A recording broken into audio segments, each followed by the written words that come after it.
on and off, on and off, on and off. So let me just make sure it's nice. Okay. Hold on a Yeah, second. just do a cable, just the normal Wi-Fi. No, like, look, there's the same issue on cable, Wi-Fi through a VPN, and 5G without VPN. So the implant is on So your computer. it must be reverse side. Oh, All right, hold on a second. I'm gonna share this link. By the Not way, my guys, new we're live MacBook. on the YouTube the YouTubes. unlisted stream. Can we see the chat on the YouTubes or? Yes, yes, yes. The chat is gonna come in here into this chat window. Oh, I really? haven't shared it yet. Yeah. Fancy motherfucker, aren't Hold you? on a second. Studio chat. You see this chat window here? I see a chat window, live stream chat. Okay, there. It's just quiet. Because we haven't. I told the guys we canceled, and then I told them come hang out. Let me just Never tell them mind, come hang yeah. out. We wanted to see if they really wanted it. Ugh.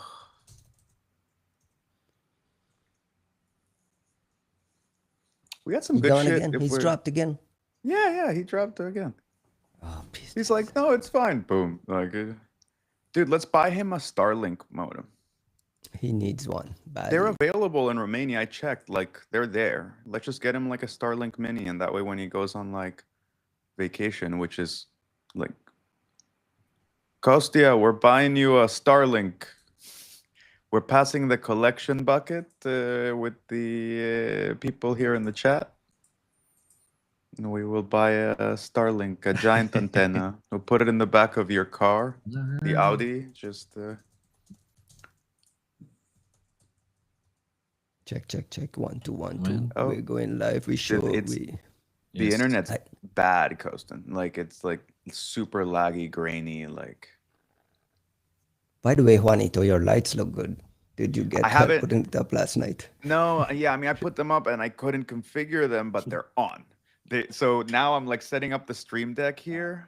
That's actually why I freaked out when you said the mic was picking up bad noise, because I'm like, oh fuck, did I mess up like the gain? Because like the stream deck has all these fucking buttons for this thing.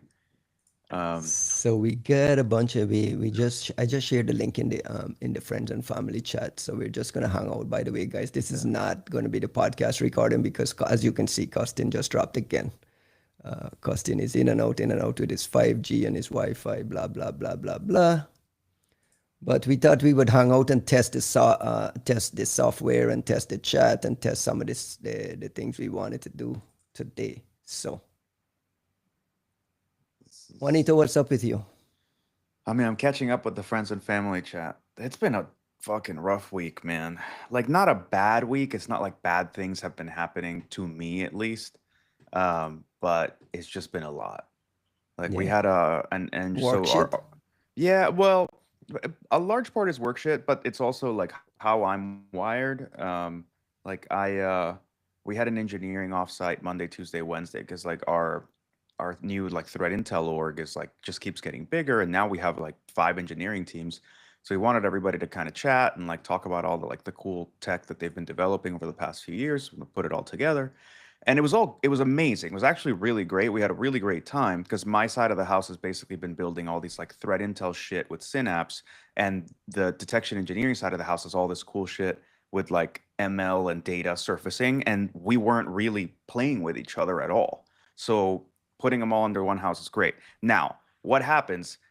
I'm wired all fucked up, as many as the longtime listeners know. So when we're in conference rooms like that, when you're like locked in it, like when we were on the binarily advisory board thing, when it's like we're in a conference room and it's like 10 people, my hyper alertness goes to like 11, because I'm aware of everybody in the room. I'm like super cognizant of like, Ryan seems upset, so and so is whatever. Like, I'm like paying attention to all of it. That's cool for 20 minutes. It's cool for 30 minutes. It's cool for an hour. It's not cool for 7 hours a day, 3 days in a row. So like my nervous system is just like all over the fucking place, just like trying to circle back from that. You need to keep on top of your meds, man. Keep on top of your meds. I'm We on waited my to see if meds. Costin will rejoin. I'm on my Costin is- meds. I'm just not a social. I can't handle that kind of thing anymore. Post pandemic, like it just became a lot harder to do. Let's use this chit chat here while people are watching to kind of prep for the show, because we'll record tomorrow morning when Costin is back. Hopefully everything goes fine with him and he's back. We're collecting. We for finally got a Starlink big antenna. giant Salt Typhoon official report with tons and tons of new logos and actual IOCs. Did you guys get a chance to pour through that? I mean, what's the... I did. I got about 2/3 of the way, like really paying attention. Oh, it looks clean. Costin looks Boss good. joins. I rebooted. You see, it's the implants. They're not fine-tuned for Mac, huh? No, man, no. Hey, listen, I was just saying we got about 5 people watching, so we got a couple of the guys in Just the chat. lurking is what they're doing. It's fucking lurking. Yeah, we got about 5 people watching. Whoever We're is gonna with the use this- implant. Juanito says he's unprepared, so we'll use this as preparation, and these guys could kind of hear what we'll talk about. I'm on the worried that we're podcast gonna this week. burn. You say preparation, we're gonna burn through the conversations. Like, if you're recording, like It is we can- recording. you Let's can start just- right here. let's Hello, just everyone. fucking power through. Fuck it, man. All right, let's start the worst case, recording a here and special get through this. episode. Let's get through this episode. This is episode 60 of the Three Body Problem. We are live streaming into an unlisted YouTube stream for family and friends, so we can test this to see if we want to do the live streaming. Costin is having some internet issues, so if he pops off or on, we might have to cancel this entire episode. But here we are. Juanito, how are you, my friend? I'm good, man. I'm like looking at the chat where someone's got like a Corona popped open in front of our live stream, and I'm really hoping they're in a different time zone. But I'll welcome it, man. It's Friday. It's a holiday weekend out here. This seems like the right way to start the day. It's 6 p.m. somewhere in the world. Costin, how are you, my friend? What's going on with you and your internet? Is it still storming over there? No more storms. It's actually pretty sunny. It's summer again outside. But I blame the other side, not me, or the implants. Whoever has poor quality control, probably the implants. It's the implants. Can we kick off the show and just get to the news quickly? Costin, you were very, very excited this week to see a Salt Typhoon report from the NSA and every other agency in the world. Tons of logos everywhere talking about overlapping. We actually got multiple naming schemes, indicators of compromise, IOCs, all kinds of YARA rules. Give me your, is this Christmas morning for you? No, like, look, I've been critical of this case in the past. Remember, I called it like the biggest intelligence failure. I said, like, look, this probably must be some utter failure, because if this was something serious or big, we would have reports, we would have outrage, we would have indicators of compromise. So we have all sorts of things, and we had nothing, basically, officially at least. So now that this report drops, and there's basically, as you were saying, pretty much every agency in the world. And I was thinking that if you are not in this list, then probably you need to work harder. That's the only explanation, because I have no other. I mean, yeah, that's basically everybody that matters a lot. So now I'm happy with the report, obviously, because it has IP addresses, it has YARA rules, it has like some hashes, it has like detailed description, including what's new and things that have never been said before about this. But I wonder like about two things here. One, I feel that this is a kind of report that was available for over a year and was being shared in some circles extensively. And like finally now it's being made public. So my first question is, why so late?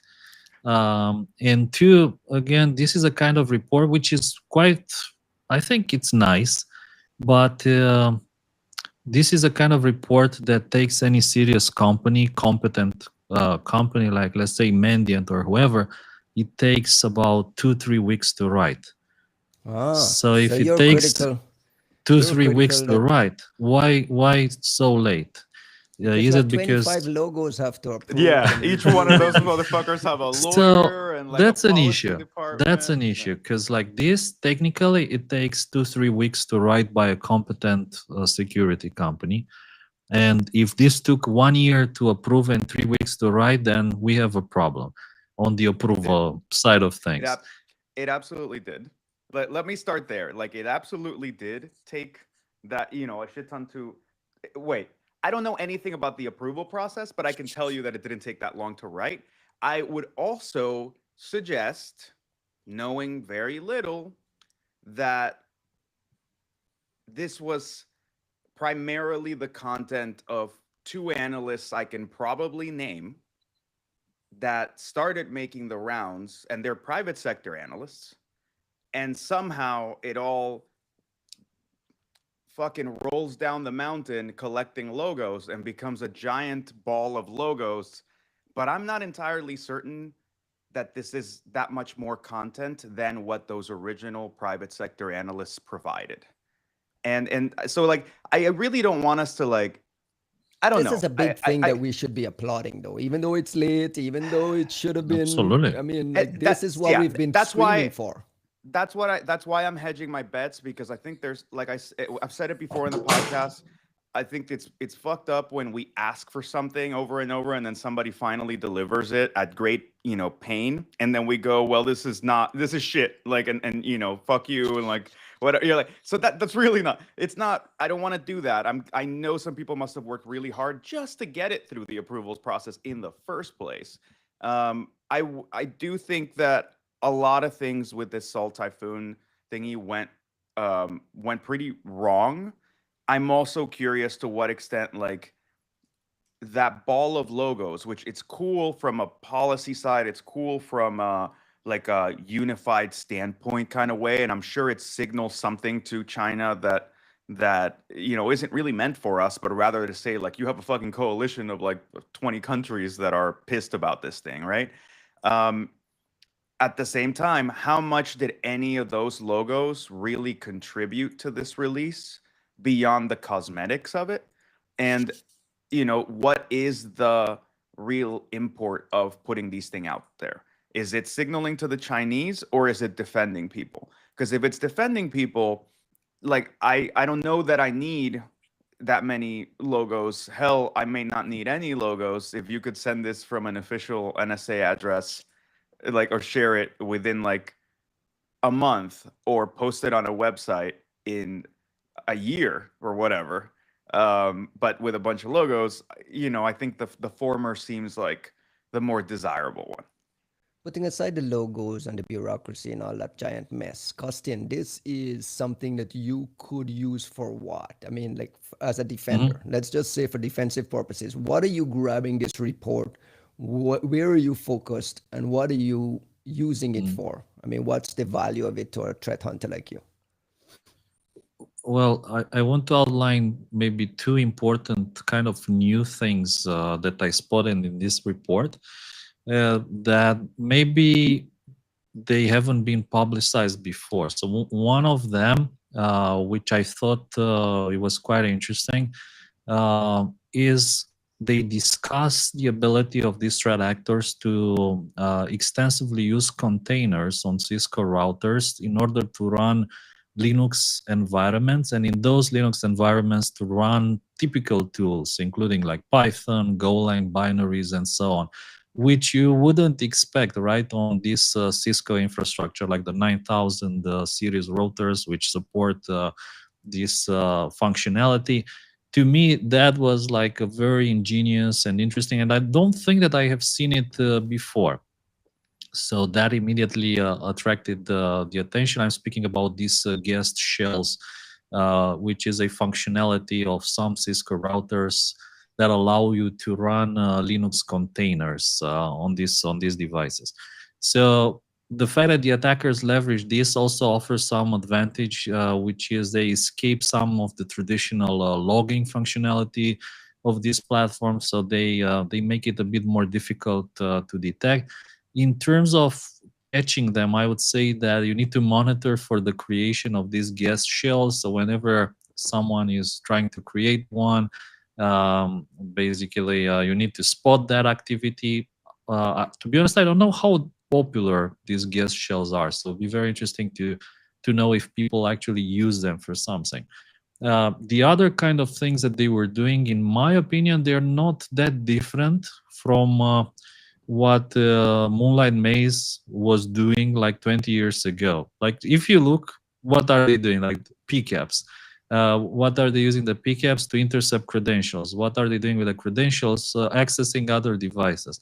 So it has like this Moonlight Maze feeling of hardcore hackers that essentially they know how to hack the networks and leverage typical Linux tools and Linux functionality with a focus on compromising routers, tunneling traffic, capturing traffic from GSM and um, telecommunication networks, and tunneling that back into their infrastructure in China.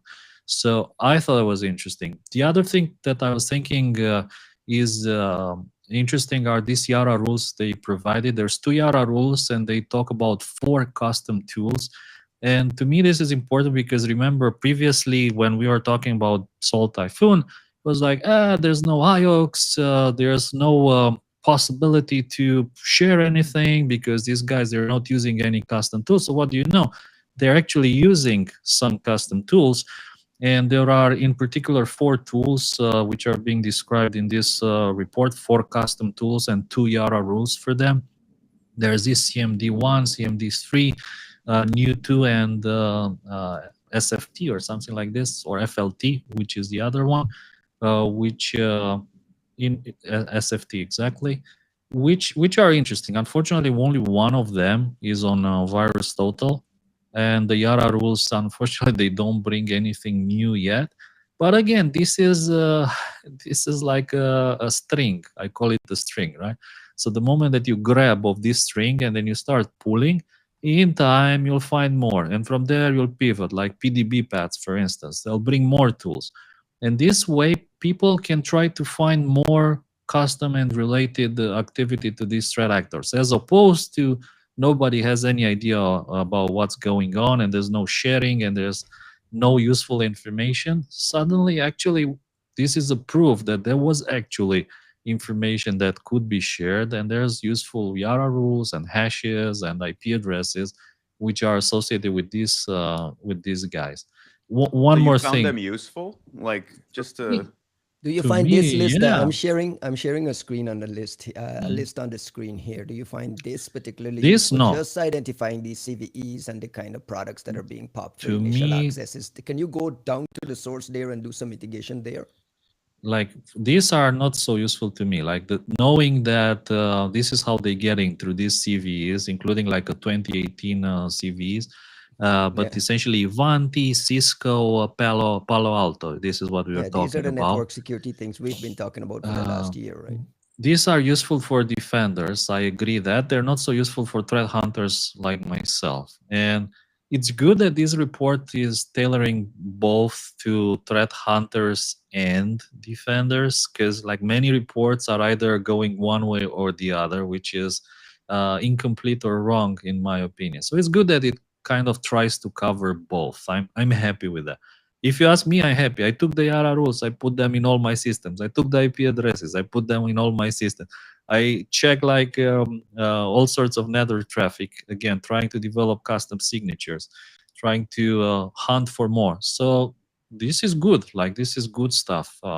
There's one thing which attracted my attention, and I think it's worth mentioning here, which I don't know if you guys have seen it as well, but I smiled when I saw it. And it says this activity partly or partially overlaps with cyber threat actor reporting by the cybersecurity industry, commonly referred to as Salt Typhoon, Operator Panda, Red Mike, UNC 5807, and Ghost Emperor, among others.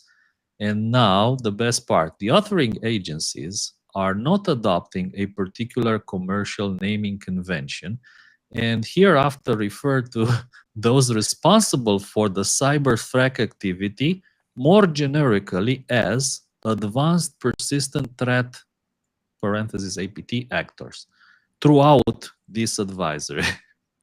So this is something that hurts a bit to read, in my opinion. I tell you why. Because like later when you want to refer to this, how are you gonna refer to it? As the Advanced Persistent Threat Actors report? Like there's thousands of advanced persistent threat actor reports. So it would have been nice if they just gave it like some random name.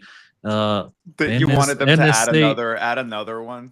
yeah, I wanted them to add another one, like a Byzantine salt or whatever, right? I don't know what's the code name for that, but I would have preferred if this report actually had some kind of a title or unique name specific to this that you can refer to. Otherwise, you can't refer to Advanced Persistent Threat Actors report. Yeah, well, so that's my only objection. Everyone's going to call it the Salt Typhoon report regardless. Fair enough. But what I think is interesting is like this is not a common. I don't think I've ever seen like that language in any advisory before, and so I don't think this has anything to do with them not throwing a name in the ring. I think this has to do. To me, this signals that even that pile of logos does not have an easy time saying this is Salt Typhoon. Like these are the hard boundaries of Salt Typhoon, and this is not Salt Typhoon, right? Like, and that's the problem we've been talking about with Salt Typhoon. Like even when I saw the term Ghost Emperor in there, I'm like, right? Like I know, because I know enough of the drama with like people have published on Ghost Emperor and been told no, like sort of, kind of, but not really. Also note that this doesn't include the Trend Micro name. It doesn't include Earth Estries. It does not include the who were the other guys who published on this? It was Trend Micro. Palo Alto, right? No. Palo Alto published as well. No, I mean Palo Alto and Talos and everybody tried to publish on stuff. And I'm not saying that the Palo Alto one was bad or particular, but like we didn't get any good one. There wasn't any good detailed one. I think more importantly, there were reports from good companies that looked like good reports, but the complaint, the immediate disavowal was, you're close, but that's not Salt. And then like for the other thing, you know, you're like, oh, we looked at Ghost Emperor or like that demo decks rootkit and whatever, and they go, sort of, but that's not really fully Salt, or like that's a part of Salt, or like that's a component that Salt used, but that wasn't Salt that used it when you saw it. It was Salt that used it back over here. So like, and that's why I don't, you know, we didn't really adopt the nomenclature of anybody else. And every time we talked about Trend's report or somebody else's report, I was kind of back channeling and being like, yo, people who actually, you know, the 3 people on Earth that I think I'm going to say the 6 people in the industry who know what the fuck they're talking about with these things, like full on. They're the only people. You go to them and you go, sir, ma'am, is this Salt? And they go, a little Salt, but not fully Salt. And you go, okay, not this one. And then you bring another one. You go, is this Salt? And they go, this one was close to Salt, but it's not Salt. And you just kind of, so I honestly, if I'm looking forward to anything, it's I'm hoping Dakota will get inspired to like go after the companies, because the most concrete thing in that report as far as who these guys are is not the APT naming, it's the fact that they mention actual companies in China. And, you know, as we saw from Dakota's Hafnium post recently, you can dig a fair amount of interesting shit if you understand how that ecosystem works. So that's the part I'm actually more excited for in as far as like how we clump and designate and express the boundaries of what Salt Typhoon is. Good segue. I have it up on the screen here. You're referencing 3 Chinese companies that this multi-logoed report is claiming are providing cyber-related products and services to China's intelligence services, including multiple units in the PLA, MSS, the data stolen through this activity against foreign communications, as well as intrusions and so on.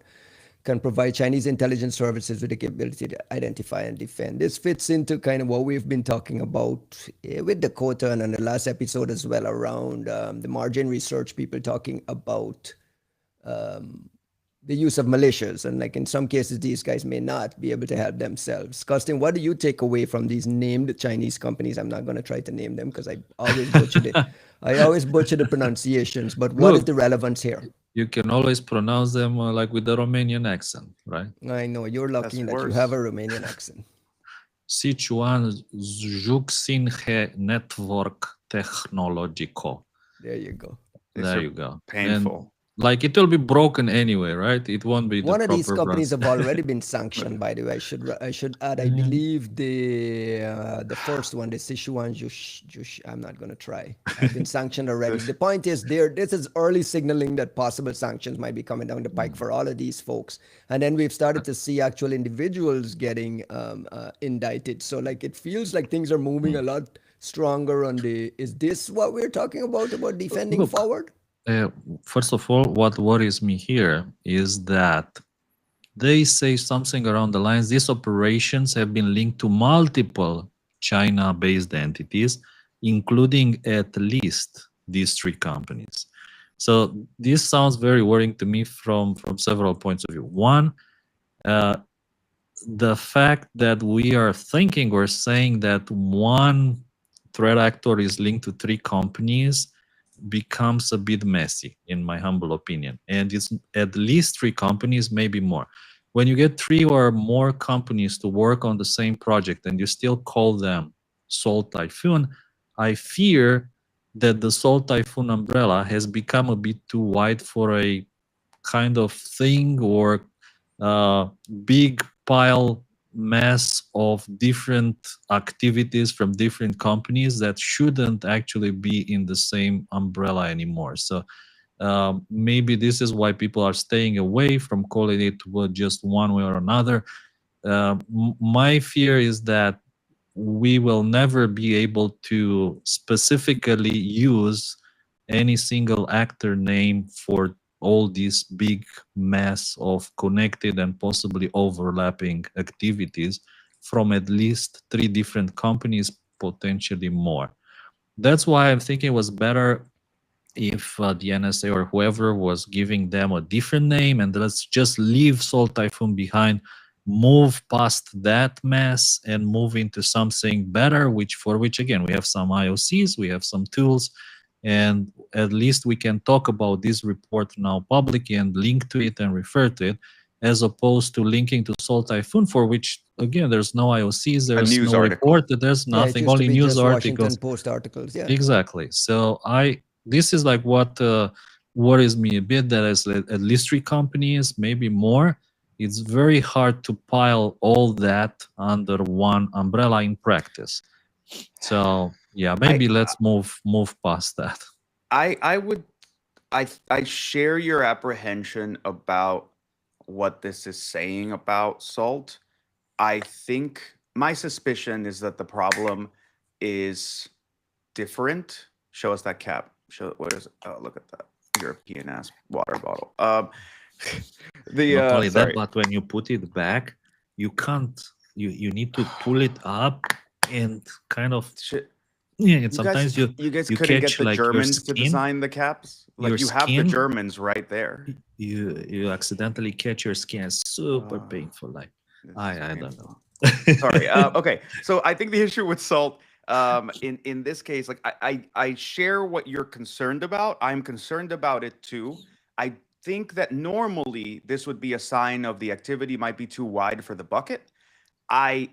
However, in this case, I don't think that's what's happening. In this case, I'm afraid that this is the 3rd one of these that we've seen from the Chinese in how they've played out publicly.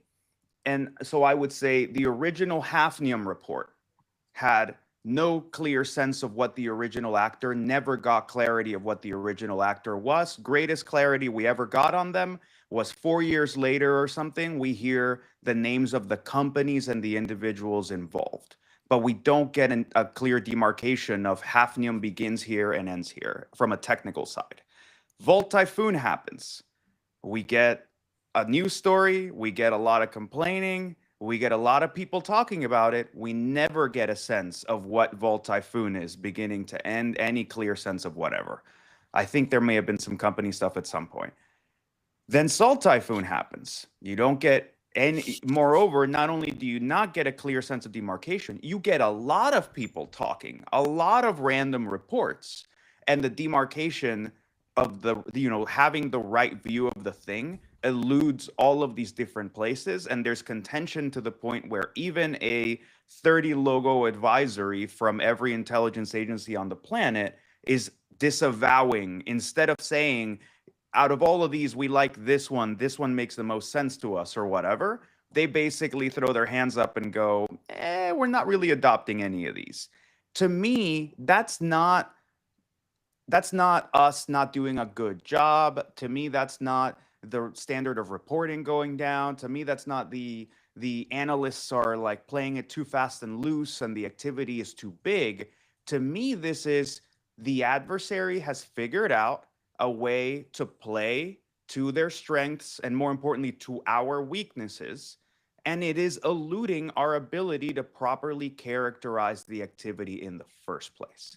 Like, it's not that that the thing is not happening. It's that as much as we are seeing of it is murky enough, wispy enough, ephemeral enough that we're uncomfortable making concrete intelligence assessments about it, at least on the technical side. And I think that that's an insane accomplishment. I think that that's not something that's just happening. That's something the adversary is pulling off. And it's at least the third one of these where they're pulling it off. And we should be having a different conversation rather than just saying, oh, APT's going to APT, China going to China. And you go, China-ing different.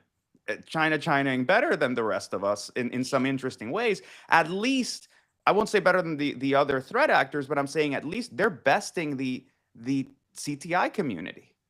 They're besting the IC's CTI capabilities. So we need to all sit back and have like a serious come to Jesus conversation about like, yo, the math ain't mathing anymore, and we might need to like, what are we going to do about it? I want to flag here that our friends at the Dutch intelligence agency, AIVD, MIVD, also said that the Dutch telco providers were targeted by Salt Typhoon. In fact, some smaller ones were. This is a Google translation, so I'm not vouching for the total accuracy of it. It said it didn't receive the same level of attention that those in the US, but did observe targets. They were not large telcos, but smaller internet service and hosting providers.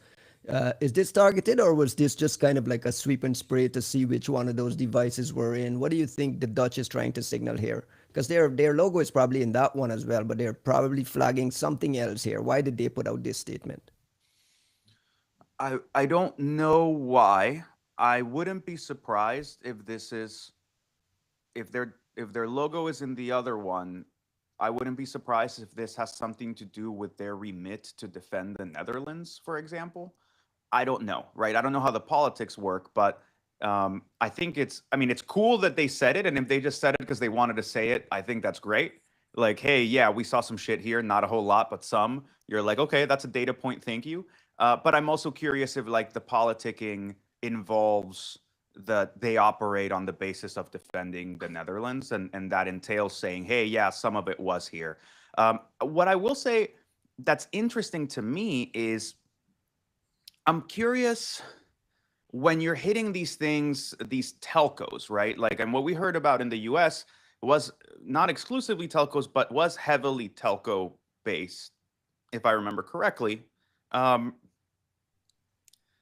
much of the magic that we're missing here and how much of what they're doing is coming by virtue of access to the telcos themselves, right? Like, if you remember Cloud Hopper back in the day, like the insane innovation of, I believe it was APT 31. Please don't throw rocks at me. But the insane innovation of Cloud Hopper was the realization by PwC BAE that this Chinese APT was hacking MSSPs directly, and then using those MSSPs to traverse downstream customers. So you weren't seeing them on the wire. You weren't really seeing, like, you had a much harder time realizing like what was happening because they were riding the access of an upstream maintainer. When you tell me that these people are going at telcos, the part of me that doesn't understand how ISPs work and doesn't understand how backbone routers work, because I'm not good at network at all. I defer entirely to Mac for these things. I just, Donald McCarthy is my knowledge of networks. But when I don't understand, since I don't understand these things, I'm wondering, how much do you get by virtue of riding on top of an ISP? Like when I'm saying, like, when you have access to those sorts of, assuming they get access to, say, backbone routers and whatnot, what magic can be unlocked, is being unlocked? They may not be using it this way, but like, how much are we missing here, right? If I can hack Google, which obviously is a tall order, and ride on the dark fiber that Google's networks uses and just pop out of a data center on the other side of the planet and do my attacks, I think that's a pretty God mode-y way of doing what you do. How much of that is also a factor when you pop ISPs? Yeah. And that's an open question. I have no fucking clue, but I'm curious. Costin? I think it's interesting that the IVE and MIVD were saying that the hackers didn't pivot further into those ISPs. And I think a lot of these operations, they have a very, very, how to say, time-dependent focus. So these companies, they do go around, they hack everything that is possible. So whenever, let's say, they get lucky and they manage to exploit one of these vulnerabilities, they achieve some kind of persistence or access, and they don't do anything further there unless they have a specific query about that country or about something that needs to be stolen or taken from that particular country.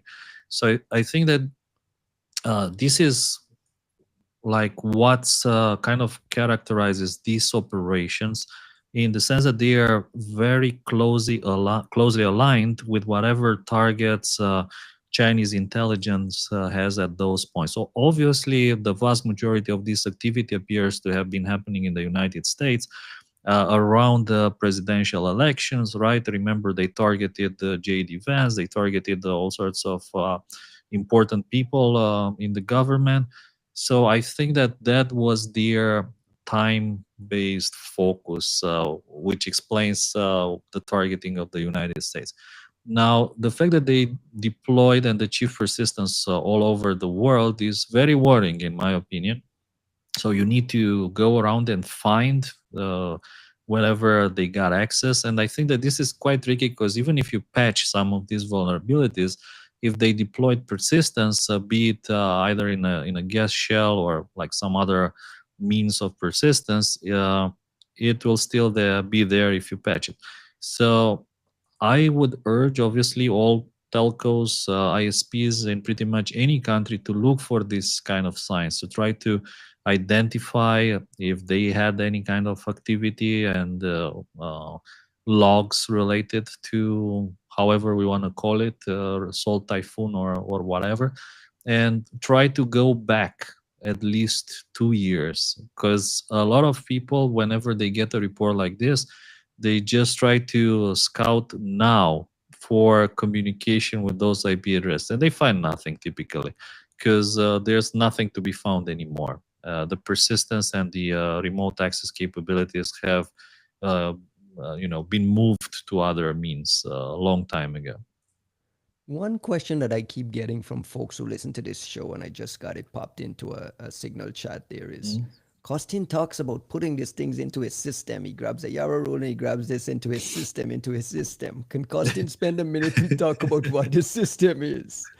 I don't know what you can share, Costin, but when you say into your system, can you give folks kind of like a behind the scenes look at what your infrastructure looks like, or what it ideally could look like? Yeah, sure. Look, I'll start like a bit further back. And one of the greatest chess players in history was Garry Kasparov. He was like a world chess champion and is widely regarded as one of the strongest players who ever lived. And he said something very interesting in one of his interviews, which kind of remained in my mind. It kind of shaped my approach to threat intelligence.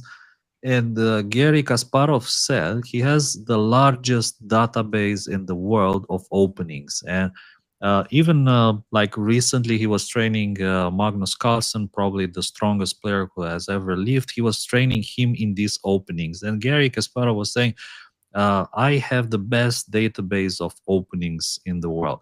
And that was maybe the source of his knowledge and ability to be so strong in the game of chess. So I realized after reading that interview that whoever has a historical database of the best indicators of compromise in the world, and that would be domains, IP addresses, YARA rules, samples, is gonna be ahead of all the others because that capability is quite transient. So let's say a new company appears, they do some amazing thing, they create some YARA rules, write a few blogs, and then they disappear. And all that knowledge is lost. And even like it becomes very hard to track activity because their pages get deleted. So like random example here, a company a long time ago published about something called Operation Harkonnen. So even nowadays, you try to find this Operation Harkonnen, it's nothing on the internet. You want to maybe try to find the Norman report on Cloud Atlas from 2014. It will be very difficult for you to find it and look into their orb network. Like Cloud Atlas was deploying orb networks back in 2014-15. So I've Why been you're just talking collecting. about just general link route Yeah. on the internet and Well, the sites going offline, that yeah, kind of thing. and if you don't collect them, they just disappear and get lost. Like there's a lot of famous samples, for instance, which are probably lost forever, like samples of famous malware, which is why I built this project is now on VT to try to monitor and track and collect all these samples. So when I Wait, say, I have a question. I have a yeah, question because you're going too fast and you're skipping over a lot of things. yeah, no, Is it even possible now to start? Because this is what building this over 15 years, right? All more, these 100s of more, openings. Yes, I remember the early days more, when you used to have all of 25. us going through PDF reports and just extracting IOCs to put into the system, right? Like, is it possible for someone to start from scratch now? Are they ever going to catch up? Like, give the folks a They sense of can, but again, it will be difficult to find some really old stuff which has disappeared from the internet. It may still be, I don't know, in the internet archive, perhaps, but a lot of stuff is disappearing from the internet. So, especially malware samples. Malware samples, like they get lost forever. I don't think it's just malware samples. I think it's more painful on the malware samples, but I think the network side is also ephemeral in a way that we don't note, right? Like if I find out about, it's not that you can't go back and find all these historical indicators. Someone's archived them, someone will share them with you if you really, really want it.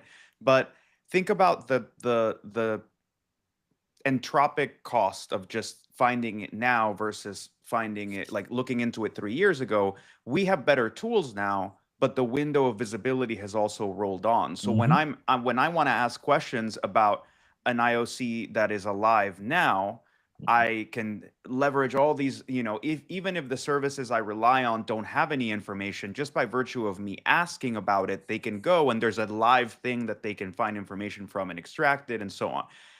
Asking about a thing from 3 years ago, if they happen to have the information, they happen to have stored it, they happen to make it available, they happen to not have gotten bought by Microsoft and killed or something like that, then I can maybe get it.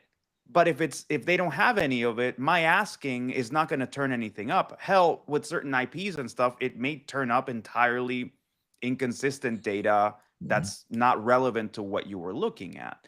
So there's a tax to it. I think part of it is also the fact that like this is a siloed off problem, right? There's no library of Alexandria Synapse instance where everybody goes, you know what? after a year or whatever, we're all just going to Loser. pile our shit in here, Yeah. and then all of us don't have to maintain it, and we can all have like a single source of truth, kumbaya type shit. I would take that over an announcement about like normalizing names. How about you fucking just start putting all your IOCs in one bucket, and like we can have an authoritative record of it after a certain age where you don't consider them to be proprietary or whatever the fuck. That would be lovely. But that doesn't exist. It's like the same as like virus total submitter trackers, which is like one of the like out loud secrets of the industry. A lot of people have been figuring out ways to like do the hyper total thing from back in the day and try to. Can you spend a second there and explain to the folks who don't do it what you're talking about? Well, without getting into like dirty laundry stuff, right? Like VT does right to obfuscate where the submissions are coming from, which is fine. We are not looking because guys are tracking certain submitter IDs to see Well, who's submitting so what, and there's a whole let me- shenanigans in that background. Yeah, back up and explain. let me kind of push it on. It's like, right, when you submit something to VT, there's like a very fungible ID that is collision prone and everything in order to just obfuscate where it's coming from. And I think that that's valid, right? You want a large submission platform. You don't necessarily want people to feel like they're doxing themselves in the process of submitting something that the community wants, which is fine. It's great. And they still give us like a country, which is usually what a lot of tracking and a lot of like quick finds have come from, right? Like I used to have a VTI query that I could run for Iran, and like you'd pop an APT up like no matter what. South Korea, no matter what. You're like, what am I going to look at today? Like run this one query and you just go submitted from South Korea, lower than a certain, what is it? Like lower than 8 detections. Let's say an HWP file. It's only been submitted less than 3 times from unique IDs, blah, blah, blah. And then you go, oh, look, North Korean APT. Cool. And you go off. So it's enough of the visibility for the like basic hunting. But what would happen is when you're looking at something interesting, like something really rare, a single file is a good indication, but chances are that you're missing a second component, you're missing another DLL, you're missing the infection vector, or like whatever it is. And if this person uploaded this one file, chances are that they also uploaded the other files. So it wasn't so much that people wanted to de-anonymize submitters, but you just wanted to be able to bucket the submitters so that you could say, this person uploaded these files, and in the past week, that same account has uploaded these other files. Chances are they're dealing on the same incident response. I should pay more attention to the other files surrounding it. I don't know how we ended up on this really long tangent, or how I pushed us VT in this frowns really long on that, tangent. right? No, it's a crucial part of it's a crucial And part of the not only system. that, but like it's very important to say here, if you don't collect this information, and I think a lot of companies, they collect, if you don't collect it during a window of about 10 days, it's lost. Like It's you gone. don't have a chance to grab it anymore. So that was my point. That's how we ended up here, was to say everyone has their own submitter tracker of some sort, the people who can afford to like get the data.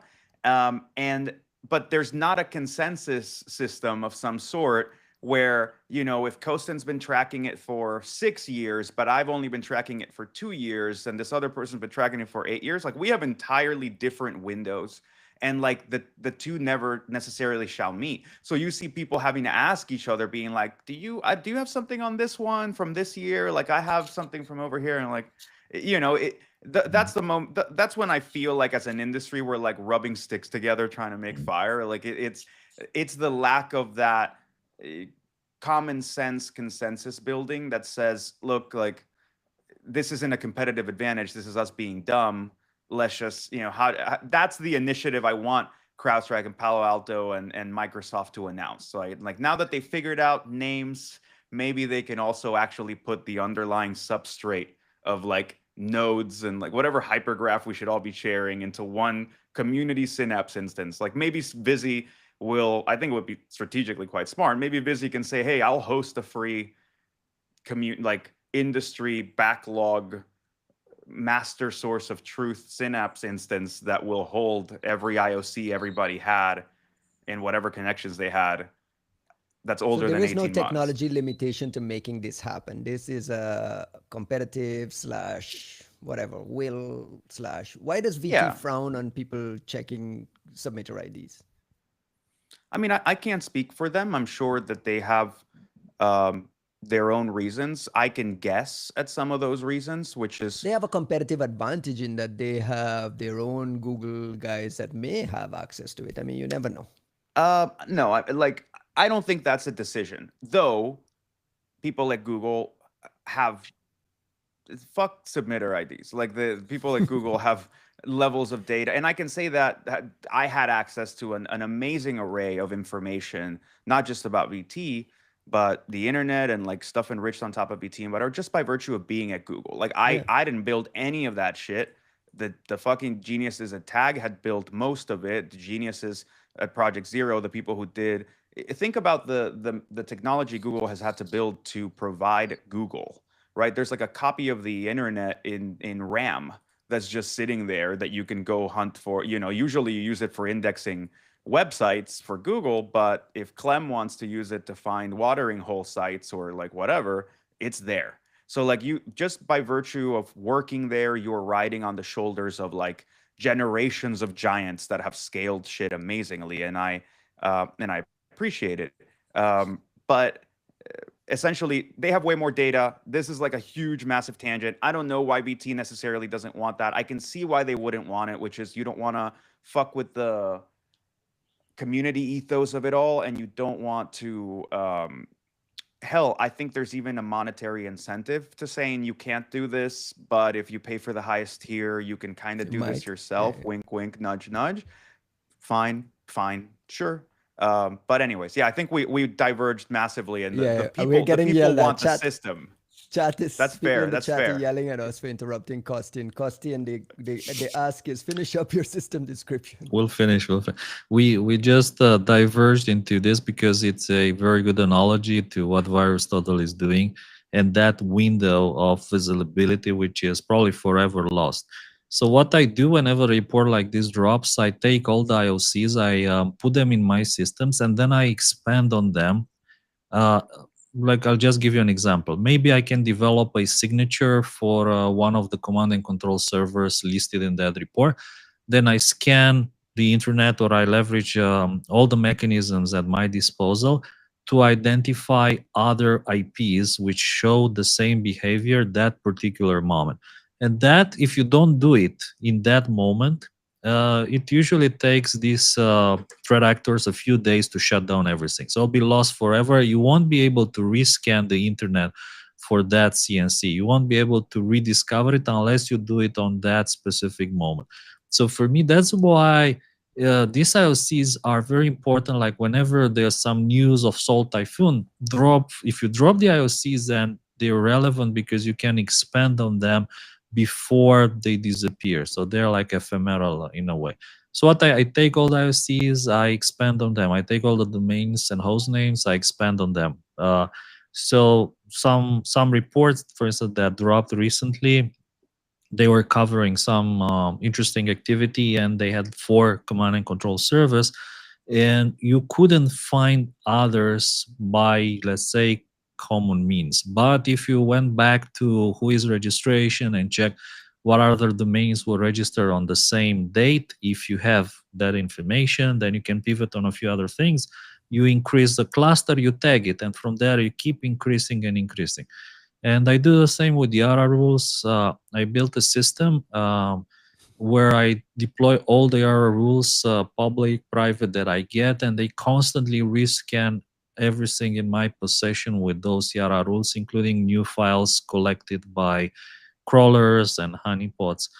And in particular, I started collecting malware samples back in 1994, I think it was. I think with our first exchange partnership may have been with Sophos, if I'm not mistaken, like back in 94. So I still have all those samples, like going back to 94. I have CDs, CD-ROMs, I have DVDs of malware samples. So after I left my previous job in 2023, I went back to all my backups, hundreds of CDs and hundreds of DVDs and hard drives. and I just copied everything to modern storages, unpacked everything, RAR archive, GPG, PGP archive, zip, Arch, if you remember Arch, some people may remember an archivator by Robert Young, JAR, which was an updated version of Arch. you won't like imagine how many of these things. UC2 was another archiver that I had to find in order to unpack some of these things, and just putting everything in this collection of samples that goes back to 1992 and actually 1991, some samples, in order to have extensive hunting capabilities. And like I said, whenever there's new information, I try to expand on it and save all that in a database. And it took me time to build all these systems, but I think that long term, whoever has the most knowledge will be able to train models better, AI models, LLMs, whatever. You'll be able to pivot better, you'll be able to find new activity better, you'll be able to do attribution in the end and connect operations across decades or many years better than those who don't have access to these tools. So this is like in short what I'm building on, working on. Question for you is, can you talk a little bit about hardware needs Mm-hmm. and costs, Mm-hmm. software needs and costs, storage needs and costs? Like this seems like it's it's like a fully functional lab. It is, yes. So in terms of storage costs, I think storage is like really important in the sense that you should store as much information as possible. This is something that the NSA have also figured out back in the days, or Israel, or whoever. Everybody has pretty much figured out the idea that the more information you can store, the better. But the information that you store needs to be easily accessible. So if you just, let's say, dump petabytes of PCAPs, but you can't search them instantly, you're going to have a problem. So for that, it's important to store the kind of information that allows you to search it in an efficient manner, one way or another. So what I store is in the range of about 500 terabytes, I think, at the moment, which maybe it's a lot, maybe not, I don't know. This kind of hardware to store 500 terabytes nowadays costs in the range of $20,000. Me personally, I invested maybe a bit more, maybe in the range of $80,000 to $100,000 to build all the storage and processing infrastructure for it, routers, servers, all that. This is like, but again, that's not a lot of money for startups or for companies. I know of other companies which have much bigger storages and like petabytes of malware samples, petabytes of clean files, which by the way are also very, very important when you try to figure out how to do similarity and attribution and code features extraction and pivoting on that. So yes, there's a lot of resources, but again, these once you have this foundation of threat intelligence, essentially, and data, then you can do all sorts of things like protect your iPhone, or you can tunnel the traffic from your iPhone into a server, and on that server you can analyze the traffic with all available IOCs going back several years. Including you can check your traffic going back several years with new IOCs. So you have to be able to do it both ways. Old IOCs on new traffic and new IOCs on old traffic that you have saved. And while we are on this topic, I have one request, and shout outs to our good friend Edward Fiascal. If he could write an updated version of his passive DNS tool, be it in Golang, Rust, or something modern, that would be super fantastic. I mean, if you haven't played with this tool, it's kind of essential for your home network. If you want to save traffic, What's it that's called? passive DNS. What's the name of it? Passive DNS. Oh. It's The amazing tool that is he called wrote. passive DNS.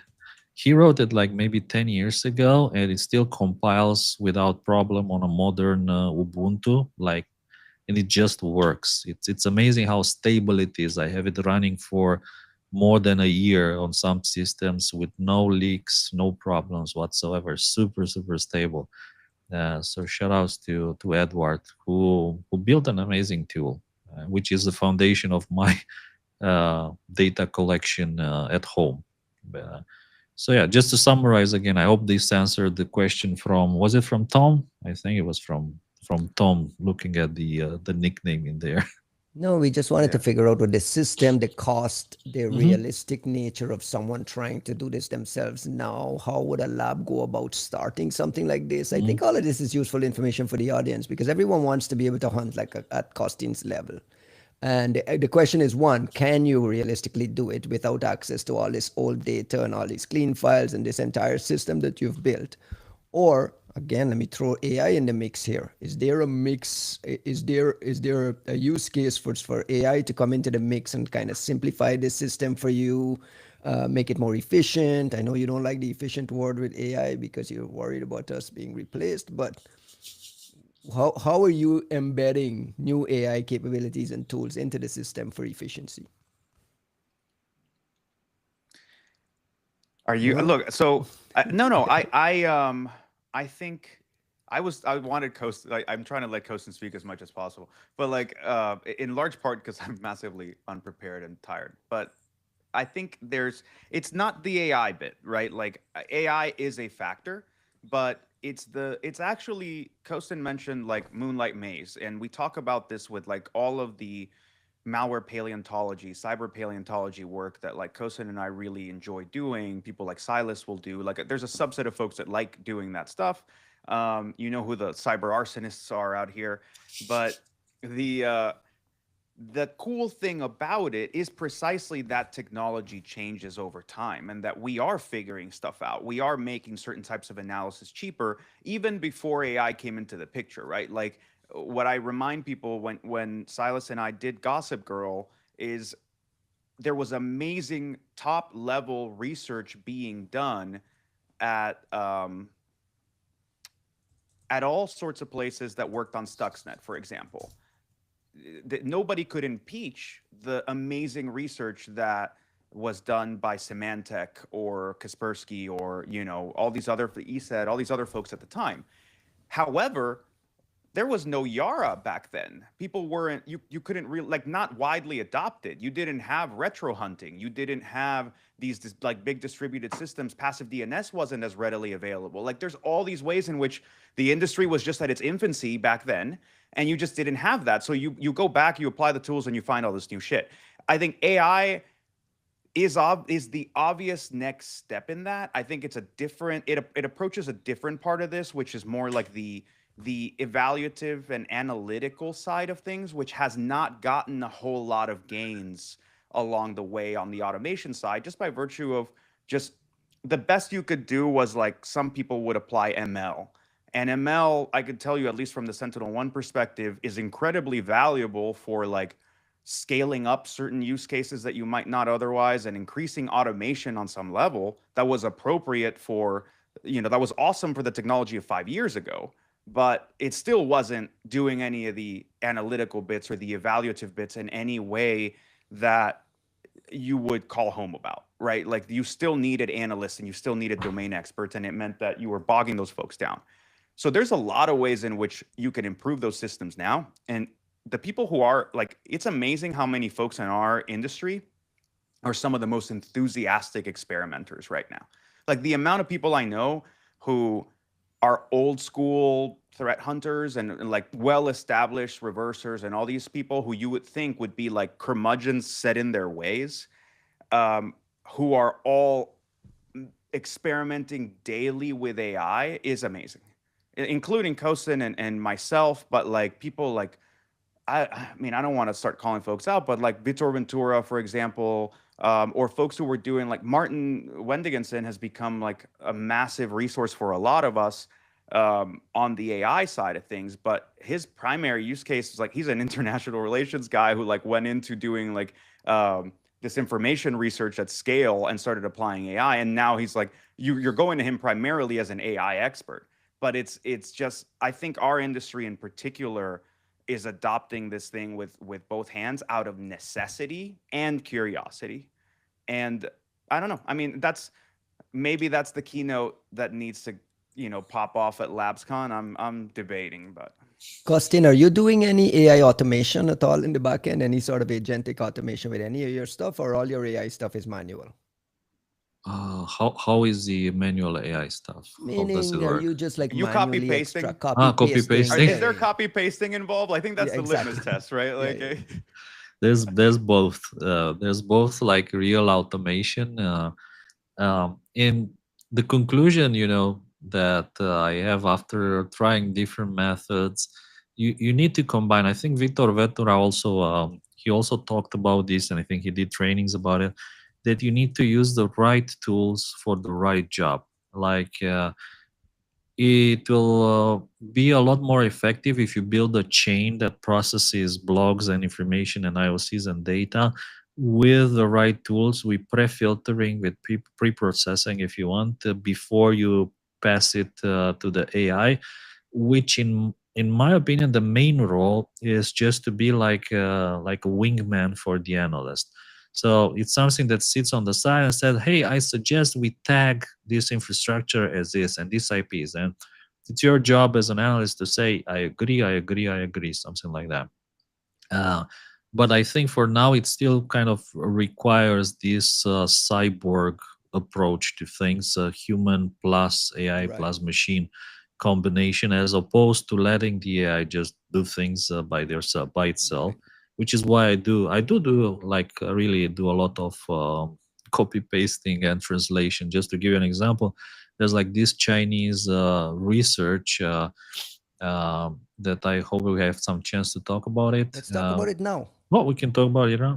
Fantastic. Can you bring it up and like just look what that was about? Yes, there is a new report out of China. Again, this is Google Translate, so don't hold me to it. But they're talking about silent control, a hidden dismissed ROD X, an active and passive dual mode backdoor that was mischaracterized as a Mirai botnet in systems. And these guys are saying, whoa, whoa, whoa, hold on a second. This is not Mirai at all. This is this is the relevant sentence here. Two things. Who is this Chinese company, Costin, and what is the relevance of this? What were you threw this in your system, and what happened?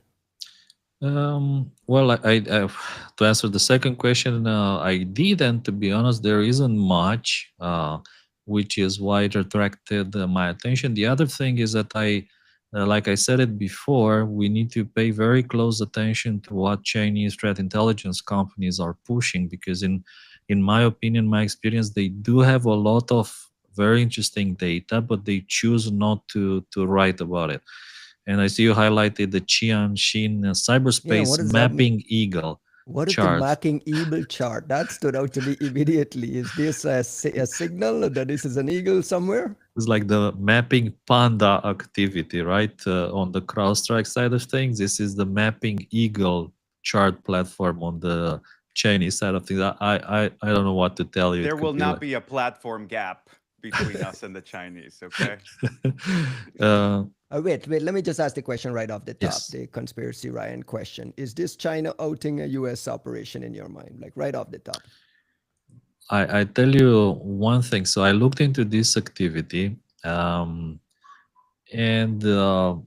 the network infrastructure, I couldn't connect it to any previously known stuff. But one of the samples I talk about in the blog has been mentioned before. I think it was by Palo Alto in relation to something called the liminal panda. Liminal panda is their name for LightBasin or LightBasin activity, which are some interesting folks. I hear more and more often about these folks, especially recently. Remember, keep in mind that those guys were doing some iPhone mobile targeting in addition to other things. So I don't know if this is actually China outing liminal panda LightBasin activity, which would be very strange, but perhaps they didn't have the attribution tools, so they accidentally came by this and they couldn't link it to liminal panda. Maybe, or this is something Or more maybe we are exquisite. wrong about liminal panda and we shouldn't have put the name panda in the fucking name. Maybe LightBasin Please was an tell okay us. name. Pray tell us more about LightBasin, because I know you know more.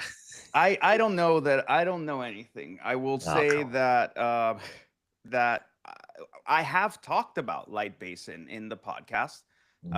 And moreover, I talked about this a lot in relation to um, our LabsCon talks for. So when Alex Milankowski and I, Amitai Ben-Shushan, talked about Metador back in like the OG, like original LabsCon days, then Alex Milankowski talked about something we called Sandman.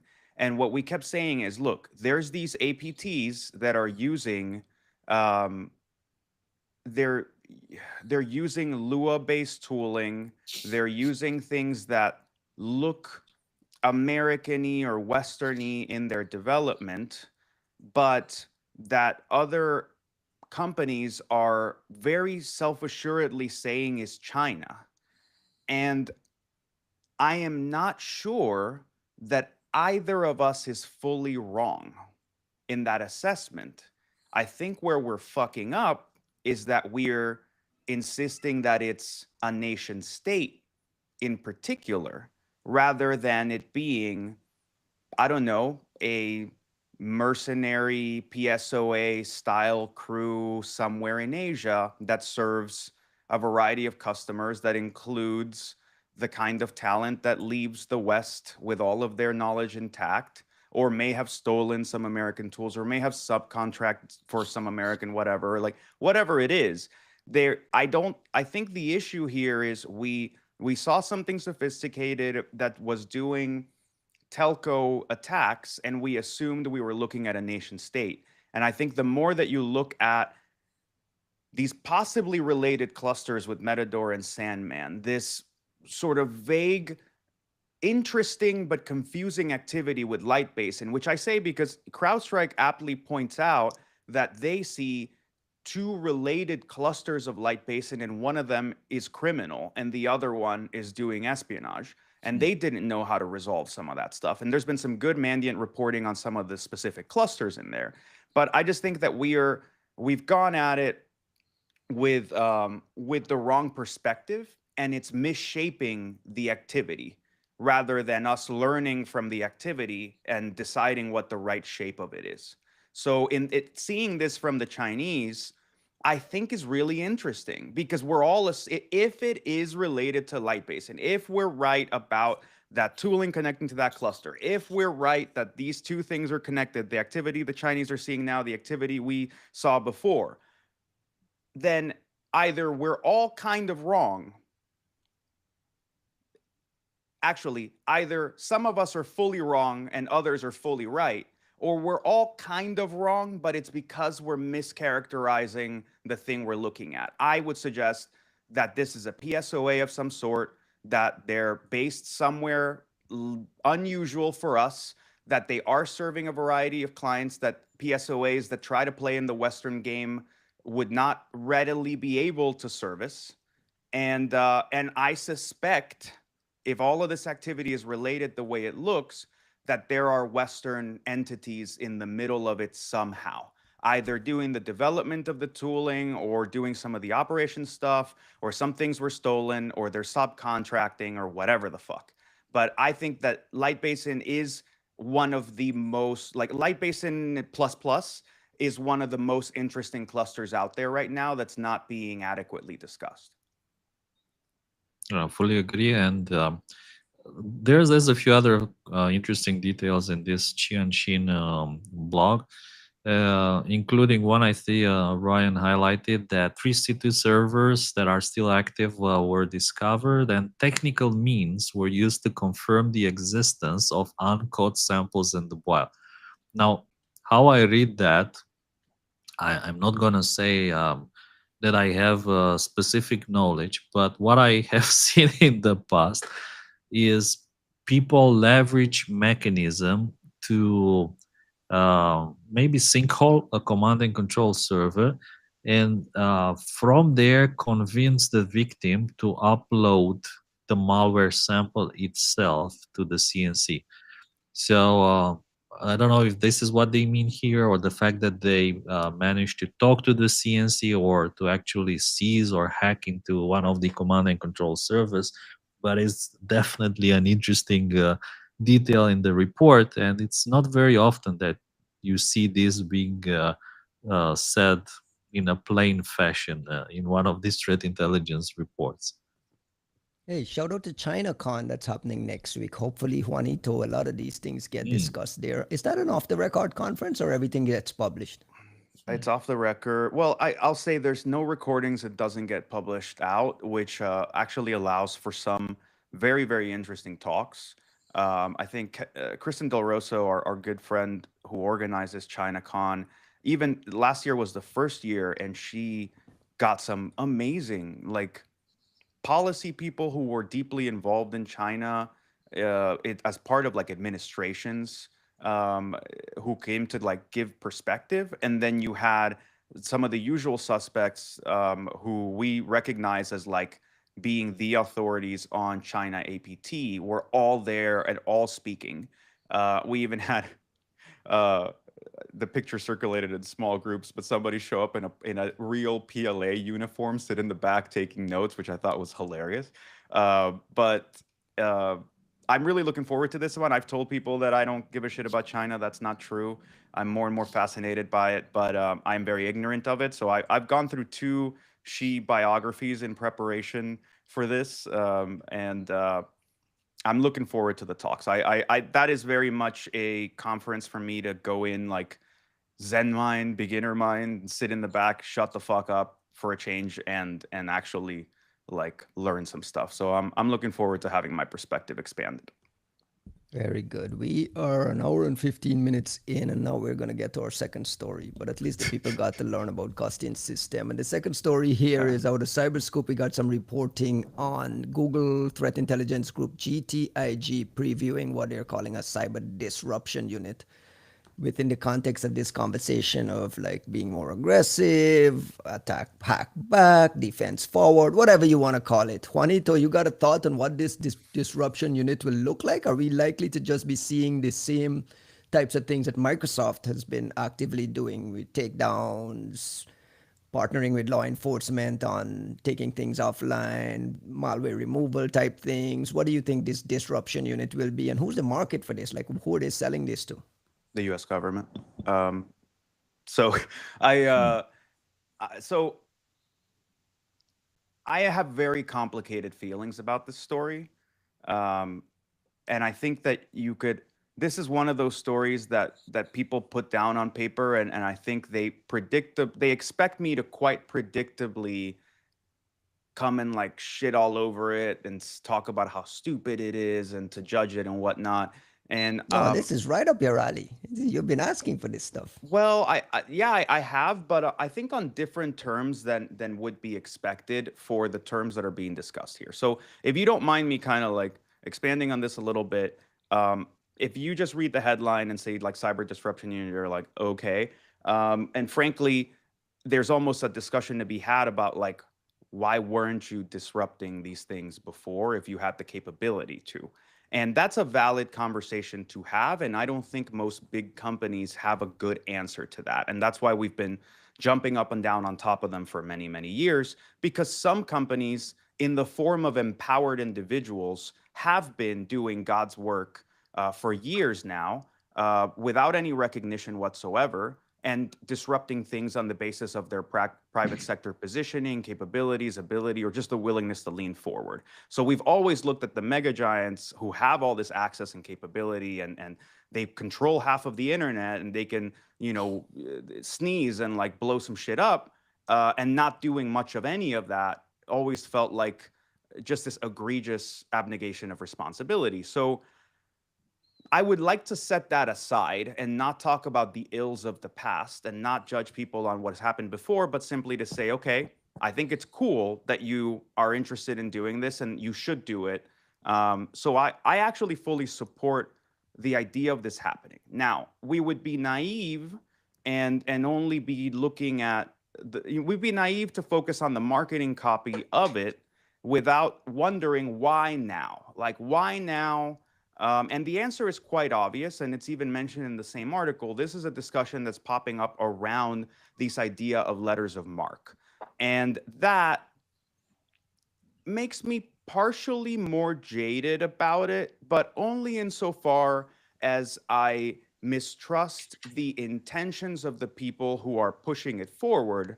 However, that does not make me doom the effort or judge the effort or criticize the effort, because I think that if those people use their political capital, if people like Sandra Joyce use their political capital to move Google towards the idea of being more actively engaged in disrupting adversary operations and limiting damage, because they think, perhaps, I won't speak for Sandra's thinking, I don't know it, but perhaps because they think that this is the beginning of a gold rush into cyber offensive operations that will be enabled by the US government finally, finally in quotes, then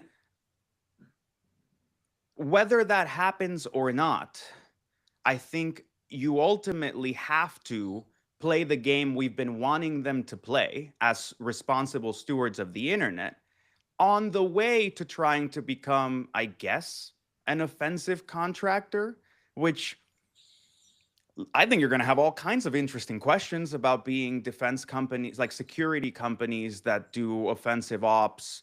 You're going to have all kinds of interesting questions about, what's actually happening with the data that like goes into one side and ends up in the other. I don't think they're discussions that are bad, that are like poisoned in and of themselves. I just think that all of a sudden the people who want to be successful in this are going to go from lawyered up to the point where they couldn't take a piss without somebody standing next to them and approving of it, to all of a sudden very permissive and mentally flexible about what the policies and privacy implications and whatever the fucks that used to be these impossible lines will all of a sudden be very fungible. And you're going to see companies twisting themselves into a pretzel to represent themselves as something that before they would have denied they ever were. And where that takes us, if I wrote in 2015 that we were, intelligence brokers because we were selling intelligence, then I think we're going to have to start getting very comfortable with being defense contractors if that's what we think we're selling. And I'm not saying that's a bad look necessarily. I'm not saying that's not something you want. It's clearly not going to keep certain companies who think that this is just the opening of a hackback market of some sort that they haven't tapped before. Sure, go for it. This industry needs revitalizing somehow. If that's how you think that you're going to like get your money, cool. But there will be another identity crisis here. And I'm very curious how you keep, like, if we thought the culture at Google and Microsoft and Amazon was fucking with the security space, I ask you to consider what the culture at Raytheon, Lockheed, and BAE looks like when it comes to this shit. Costin, I'm trying to understand the market. You said US government right off the bat. Like, if you're doing disruption and takedowns, how many of those are we hearing or seeing in a year when they're going, what's the time on something like this? Like, why are you chasing after this market? One, and two, if you're Google, you're like kind of one of the few companies who can do this though, with the kind of data they have. We just talked about it with VT, Project Zero, add in tag, add Mandiant in there. You feel like, okay, they have like the richness of everything to be able to do this. Do you feel, Costin, thoughts on it? Do you see disruption unit? It obviously flags some concerns. Well, look, Microsoft perhaps was the most prominent player in this field with their digital crimes unit, which has been super active over the years, doing exactly this disruption, in the sense of trying to seize domains through court orders, so leveraging lawyers, leveraging a lot of expensive resources to disrupt cyber criminal activity. So here, again, would be nice to have someone from Google, from TIG or TIG, who can actually speak specifically about this topic and what they're gonna do. But one of the kind of immediate benefits that I foresee from doing this is very positive PR. So whenever Microsoft was doing one of these shutdowns, either let's say trying to disrupt SofaC, for instance, or different botnets and cyber criminal malware and seizing infrastructure, it was all very well received. Now, I hear you, and you were asking before, you were asking the question, why aren't more companies doing that? And I can tell you at least why we were doing this at my previous job is because it is extremely expensive to leverage very well, highly paid lawyers to draft all these court orders and subpoenas and whatnots to try to seize malicious infrastructure, which is in one way, targeting our customers. So because of that, we want it. I think that big, large U.S. companies like Microsoft, like Google, they're better positioned to do it, while other players, I don't know, like not American companies, it may be more difficult for them. So if you're playing like strictly in the legal space, this is one of the things you can do. In particular, I quote Sandra Joyce, which is she related to Rob Joyce? I don't think Just so. random question, maybe I just don't. coincidence. I asked that question before, and I think they're not, but I can't speak to it. So she said, yeah, they want to do legal and ethical disruption. So what legal, it's pretty clear. Ethical disruption could be, I don't know, like if I do some very complex requests into a command and control server and it crashes, is it ethical? Maybe, I don't know. Obviously, if I hack into the CNC and wipe it, that don't know if that is ethical. But again, there are many shades of gray of things you can do with command and control servers, as Silas can probably tell us even better. So I don't know what Google will effectively do, but I lean more towards the legal side of things in the style of DCU and in the style of seizing infrastructure, shutting down the main CNCs, and disrupting these operations like big botnets, essentially, that affect pretty much everyone on the internet. This may not have I commercial ambitions. I think you guys might have nailed it on Mm. on the head in saying that, hey, Google is ceding this entire thing to Microsoft, who keep getting the DCU, and Microsoft and Justice Department keep getting these takedown headlines, and Google is left in the dark. And they're saying, hey, I have Mandiant, I have VT, I have all this data. We can be doing this. It may they not be a just big suck commercial ass thing. at PR, dude. Like the biggest, honestly, like this is the lack of like successful marketing at GCP, at like the Google Cloud side of things and Google Cloud security, is a cultural problem. Uh, and it's a shame because you can see that even when you get people like John Holquist and a bunch of really great Mandiant analysts who were doing amazing PR value, just doing what they do every day, and then you buy them into Google, they stop producing any, like a lot of that PR value. And I don't think it's because they got lazier or they decided they didn't want to do it anymore. I think it's because you have this weird policy and culture and like way around this that you that just takes away from that happening. uh, but I say that it's a PR problem because if you look at it as like, well, you're letting Microsoft get all the gains and do all the like soft power politicking. Yeah, in some way that Microsoft has done it more effectively, in large part because they tend to empower people more and are a little more like more, not a lot, but more, right? Like you do have like Dave Weston can come out and speak to his side of things. So and so can come out, and speak to John Lambert can go and speak to security widely. Like Brad Smith will show up to places and talk about, big Microsoft and this is what we think and can do. And Google just has a much harder time with stuff like that, sadly.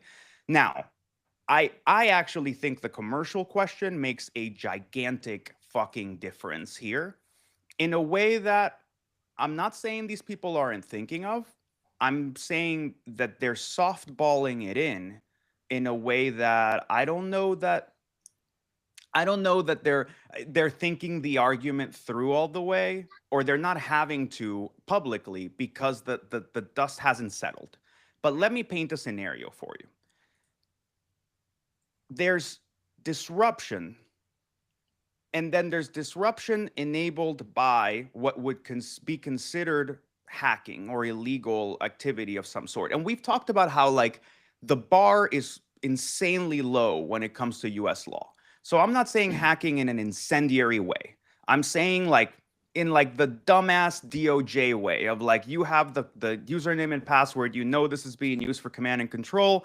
You could walk in, grab data, delete things, disable things, whatever. But if you use somebody's username and password without authorization, you're going to jail, buddy, right? Like that bullshit definition of hacking.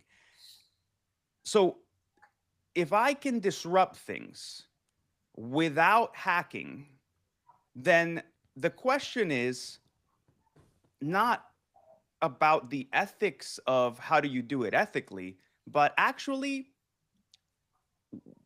how do you ethically defend not doing it and not having done it up until this point, right? And I say any and all activity that the cyber disruption unit would do that had no requirement for legal stuff, which there's actually a lot when you're a company like Google, because you control DNS routing, because you control search indexing, because you control email filters, because you control like a million different things. Google Drive, the routing of certain, share links, like all kinds of shit. CAPTCHA data, safe browsing data, Chrome data, right? Like you have so much shit. At the ad network data that Google has is probably the greatest intelligence mine in the world. So these people are going to find that they can disrupt all kinds of shit if they actually want to, and the lawyers get the fuck out of the way for a change. But then the question is, what is the ethical valence of not doing it? And that's why I gave Shane Huntley so much shit about his offensive con talk a few years back, which I called like the politics of hand wringing, because like the idea was if you do things, then you're responsible for them. And God forbid you have any responsibility for anything. So maybe choose not to do things. And you're like, well, okay, I see how we got here. Thank you for your time. Now, cut over. When you admit that you could be disrupting things, the question becomes, well, why wouldn't you? And I'm asking that because there's two variations here, right? What happens if you do hack things? What does that allow you to do, right? That you weren't able to do before. Cool. That depends on like what the letters of marque thing is, what the new policy thing is. But let's assume that doesn't happen at all. Or let's assume that it does happen in whatever asinine terms. And then the question becomes, what's the offering? Because I ask you, right? I am a company that got hacked. I am willing to pay Google, Mandiant, Raytheon to like hack whatever the fuck to disrupt this activity, to do, to get at the ransomware crew that got me.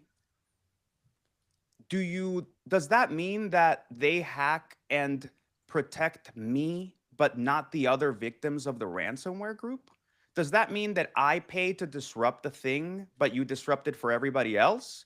Does that mean that if I ask you to do it, but then I'm like, actually, this is too expensive, I'm not going to pay for it, that you have the access to disrupting it, but you choose not to, right? Like, it's suddenly no longer a good faith defenders of the internet, defenders of everyone's privacy. We do good things because they're good things and we're good people, therefore we do good things. All of a sudden, it's a fucking business.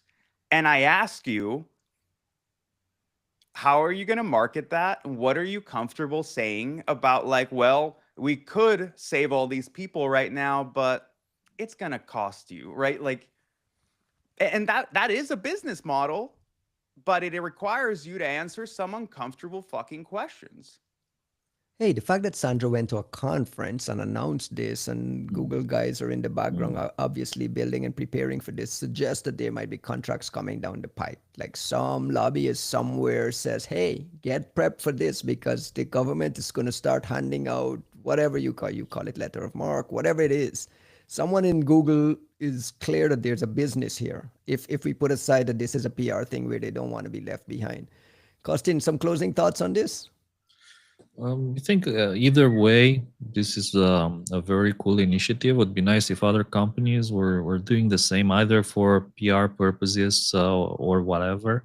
If you remember the DCU initiatives, they actually started a lot of very interesting things, including events, conferences, information sharing. So all of that, kind of advances the overall goal for everyone of things to be better, safer, and so on. Now, if this will have a commercial angle, I don't know that, but I am even happy if it's just like for PR purposes, You're which cool is with it. actually You're into I'm this cool with disruption it. activity, yeah. Just one thing, probably this is gonna cost money, and you are saying like, why haven't been doing this for before? I think it takes approval at the top, and people will always say like, what are we getting in exchange? And sometimes it's difficult to explain this positive PR angle when there's like no money involved. Like, yeah, we're gonna get some kind of good vibes and cookie points from the community, and unfortunately I see this in a lot of companies that the leadership doesn't understand the value of these cookie points in the community, and the respect from other companies and from your colleagues, which in my opinion is super, super valuable. Of course, like Google Tick doesn't need like additional respect, but nevertheless, uh, let's not forget that Google's kind of motto is do no evil, try to do things the right No, that way. used to be the motto. It That's used to not. be the motto. They don't not do evil anymore. So I don't know, just man. they changed it expressly. They said, It's it's officially not changed, yeah. it's It's no no longer the longer motto. it's no It's no longer do no longer. evil. I see. Yeah, yeah. The Yeah, these times, companies are the running it. times we This live whole nowadays. do no evil thing. Microsoft is running into its issues with protests on site for, Azure being used in certain places and so on. So that is a whole other Well, world that we that's the haven't gotten a chance Palantir to. argument, right? Like, and that was the Alex Karp's book about like the Technologic Republic, which in a way was like a fucking shilling manifesto for Palantir, but he had some points, right? Like that if you read the book, which you don't have to, but the discussion was essentially to say this whole tech sector developed on the basis of government investment from the age of like Vannevar Bush on down here, and then you guys get really huge and capable and powerful and mega rich, and all of a sudden you are looking down on the defense of the US as a cause. Like you're like, fuck yeah, no, we don't do AI for the Defense Department. We don't do anything to do with drones. We don't share data with the government. We don't what like you're like that's a when you put it that way, when you look at it that way, the idea of marketing yourselves like these big companies marketing themselves as global companies is a really convenient way of skirting serving the defense of the United States, which is the country where they, ostensibly operate the most, where they started, where they were born, where they took investment from the government, where they took government contracts to get to the point they're at now, where, et cetera. Until China or Russia or somebody comes to fuck with them, then they're American companies. Then they're super fucking American companies. And what Alex Karp, I think, is rightly pointing out is, look, you've always had skin in the game. You were just bitching out of it. You were finding ways to pretend you didn't. I think what's going to be really interesting about this, like, I'm not judging Sandra Joyce's initiative or the disruption unit. I think that this is a great idea. I think they should do it and figure out where the boundaries are and figure out what it means to be a responsible controller, regent of a whole swath of the fucking internet and multiple software ecosystems, et cetera. What does it mean to be that responsibly and ethically? And if that entails a line of business, then good for them. Make some fucking money along the way. but it will require them to get serious about certain questions that I think Alex Karp is talking about, with like what your responsibility is to the nation, to the internet, to the people, to whatever, to democracy, to Western values, uncomfortable things that we don't want to talk about when we have manufacturing in China. And I think once you introduce this whole hackback and we do it for money thing, you're suddenly going to have a lot more respect for the PR departments at Lockheed and you know, Raytheon, Mantech, whatever, which usually keep their mouths shut, but that are very unequivocal about who they are and what they do. Because being a defense contractor is a much hairier business, and you don't get to hide behind like your, you know, googly bullshit or corporate bullshit or Microsoft stonewalling or whatever, because now you're saying the quiet part out loud. Just get prepared, man. I wanted to flag another story that's making news. Nothing big or significant, but it's along the lines of some things that we've been talking about over the last 10, 15 episodes of the podcast, which is detecting and countering misuse of AI. We got a report out of Anthropic on their threat intelligence report for August 2025, and I want to flag one thing that they're calling attention to, which is they actually used AI to what we believe is an unprecedented degree. Claude code was used to automate reconnaissance, harvesting victim credentials, and penetrating networks. Claude was allowed to make both tactical and strategic decisions, such as deciding which data to exfiltrate and how to craft psychologically targeted extortion demands. None of this is surprising that threat actors are going to be in this space. But what do you make of Anthropic as the gate for spotting this and flagging it? And what about this stands out to you, Juan? I've given Anthropic a lot of shit, and actually I kind of want to apologize for that in a sense, because I've been giving them a lot. I've been giving Anthropic as a company a lot of shit about what a subset of, you know, AI doomers think about what the future of AI is. However, as a Claude Max subscriber and enthusiastic Claude code user, they're building a great product, and they're really owning and cornering a specific side of that market in a valuable way. And when I see them put this out, I'm reminded that they do have security talent, folks like Wim out there who like have worked with us before, are doing cool shit.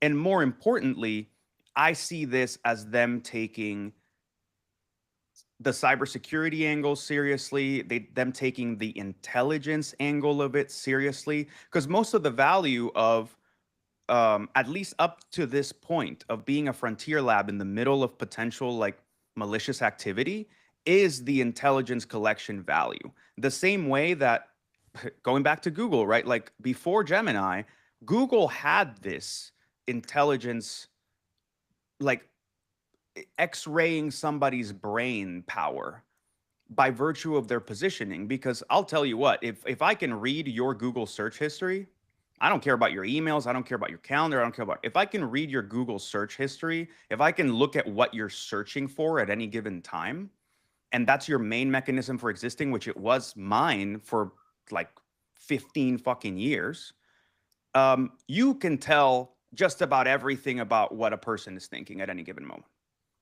Consider that your browser bar was also searching and like all that shit. And I'm not hyper indexing on Google. I'm saying that was really valuable to know what people were thinking back in the Google searching days, with fragments of tidbits of what you were saying. Anthropic, OpenAI, Google Gemini are sitting on literal conversations that express intent, that have duration, that produce artifacts, that get debugged over a period of time. Like whenever an attacker is using these things, I think it's fucking phenomenal, because it might be the first time that you can sit at like the development table or the operational table of some of these actors and just have a conversation with them and go, what are you trying to do? What? Oh, they were trying to fix. Oh, you were trying to debug this bit. Like, imagine the intelligence that people gleaned from the old Turla Agent BTC days, because they figured out that Vlad, Gil, Yurik were on certain forums, asking about debugging certain components that were specific to Agent BTZ and like old Turla drivers. And like just that, being able to connect those things was like, oh my God, like we can get into the mind of these people. And it was like a bunch of fucking forum posts from like 10 years ago. Well, what is it like when you can see an Iranian operator's conversation about like, oh, I really need this thing to do that. I'm having an issue with this thing. And you know what time it was happening. Like it's an admission of like operational development and tempo. So we really do need them to play ball. And I guess that's my really long-winded way of saying that I'm hugely standing Anthropic for getting into the threat intel cybersecurity side of things seriously, for not making it entirely about this information, which is not a dig at OpenAI. I love the work Ben Nemo's doing, and we know Dave Vitale is out there doing real cybersecurity shit. But I love seeing Anthropic come into it and like throw their hat in the ring with a strong one, like right off the bat, and basically saying that they are a player on the cybersecurity, on the security side, and that they want to play. Because like I think, like, sorry, the last bit there is, this is my personal vendetta, and the more I talk about it, the more this is like likely going to be my keynote at LabsCon. I think that cybersecurity has to reinvent itself through the means of AI in some kind of like cybernetics discussion. Let me put you full screen. Go. This motherfucker's trying to like get the clip going. No. I don't want to plug it. I don't want to spoil it, but I have said it many times on here. I think there was a limitation, a systematic limitation in capacity, in autonomous ability, in our ability to automate things that meant that the project of cybersecurity was never going to meaningfully scale. Never. We were fighting against a boundary for which our human limitation was just ill-suited. And I cannot, up until this point and until Neuralink or whomever the fuck figures out how to do it, you cannot increase the, let's say, token throughput of a human brain. There's only so much thinking and managing of attention that you can do. There's the limitations of how consistently smart a person is, what context they have by virtue of their education, how they're feeling, have they been fed, are they awake, are they sleeping? There's all kinds of ways in which, as humans, we are limited in our ability to produce evaluative power, and we are inconsistent in its production.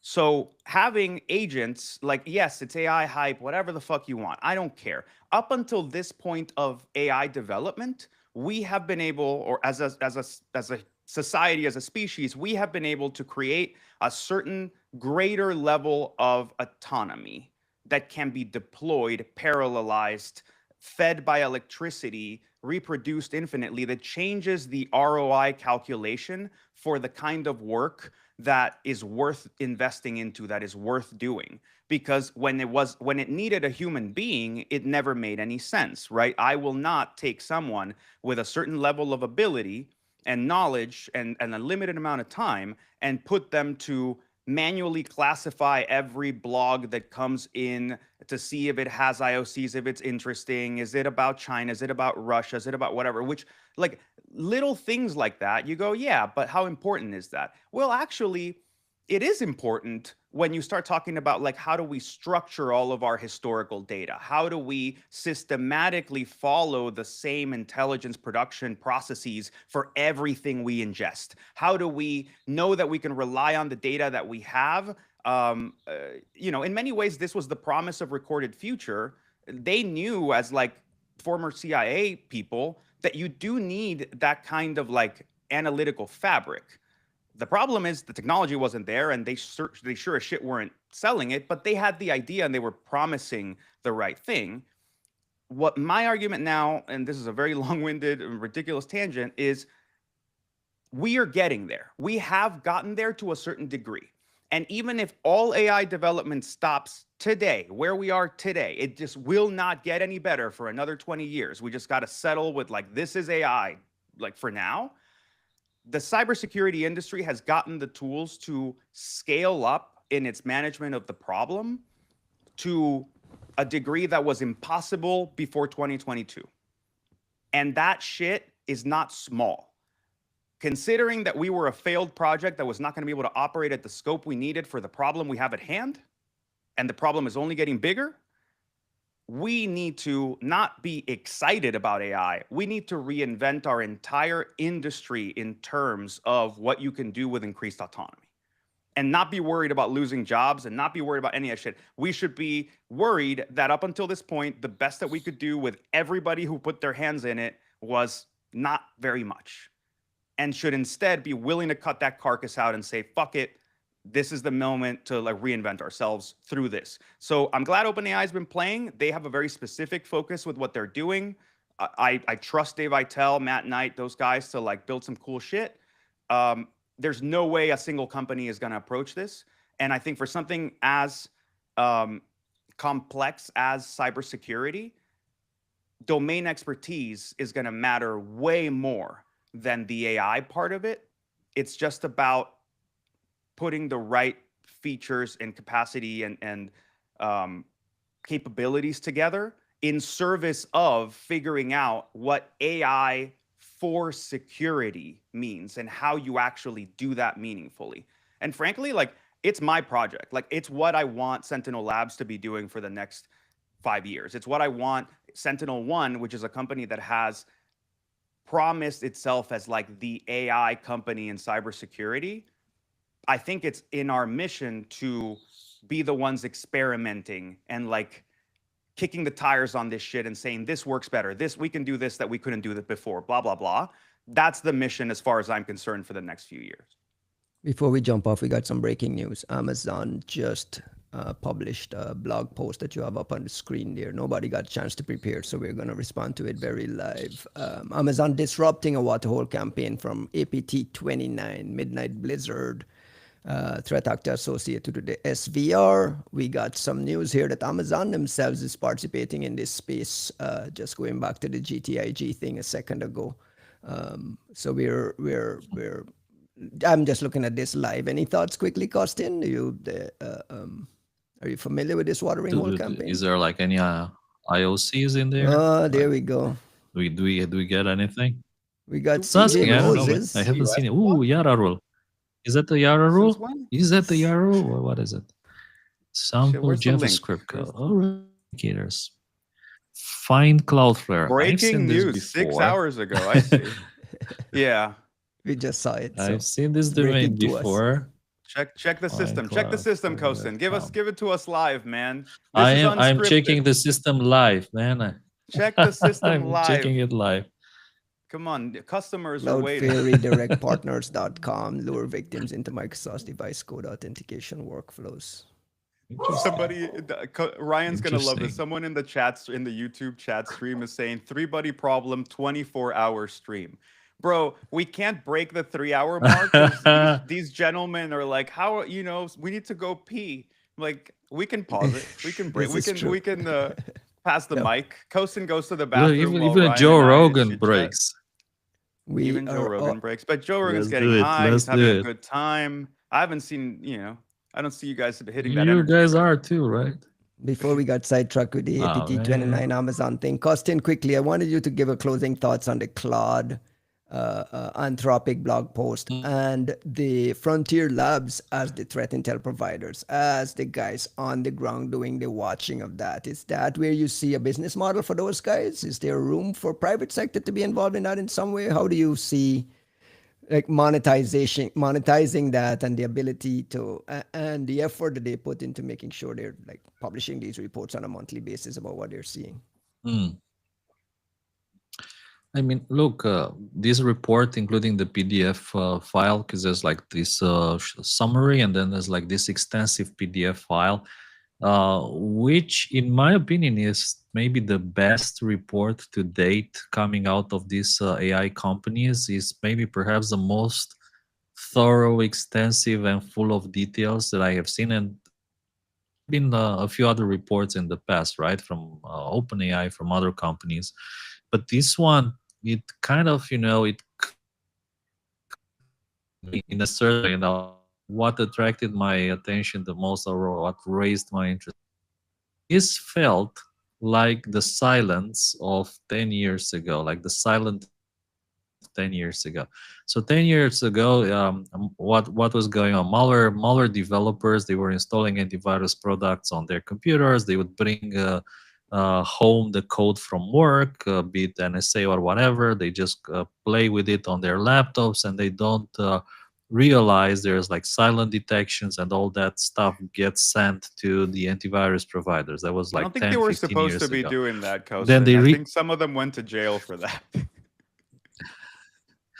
But I agree. yes, but it was and then people realized, so they stopped installing antivirus products on their laptops, and they still didn't realize there's Windows Defender, and like that's like the next stage, Windows Defender, like on the laptop, and Microsoft has all that visibility information, and and then they realize that is happening as well. So now the cycle happens again with AIs. And in particular, there's two cases in this report, which I think they're very cool. One is about the Chinese APT targeting Vietnam. They don't specifically say which group that is, but it's it visibility into their activities. It's like the new, these are like the new silence of our age. It's like the new iteration in silence, effectively having an inside view into what the APT groups or malware developers are doing with the AI from the AI side of things. Silence So were a lot more it's controversial, though. yes, what? Because silence is what got But Juanito. Silence is what got you guys into no, trouble in like the early days. it's the But same. silence may have gotten us into trouble in like the way folks were discussing things, but that It was hasn't stopped anybody from doing it no, no, anyway. no, no. It's not that. It shouldn't have stopped anybody, and it should not have been controversial in the first place. That was people drumming up their like the discomfort that we feel with not knowing what all software is doing inside of our systems at a granular level. But Mm. frankly, it was an idiotic misunderstanding that was fostered by people who wanted to discuss a controversial story, and we're more than welcome to talk about their discomfort with Kaspersky, with the use of a foreign AV, with the research we were doing. That was all valid. You can think about it however you want. However, focusing on silent detections was like a really dumb way to go about that, because anyone who has worked in any private sector cybersecurity offering knows that that is an essential mechanism if you're doing any kind of detection, not classification. Classification means I can tell you what this is. I'm not doing anything about it. You are welcome to do whatever you want with it. And at that point, you can be completely transparent if you want with showing things. When you're doing detection, you need to know that, this new thing that we created, this new signature, this new engine, this new ML model, this new whatever, is accurate in situ. And you don't have everybody's data, and you don't have, somehow some way to mirror every millions of endpoints in your fleet to see if this new detection is going to, I don't know, blue screen half of the fucking planet overnight, or DDoS the entire SOC, or it's a detection that worked well today and doesn't work tomorrow.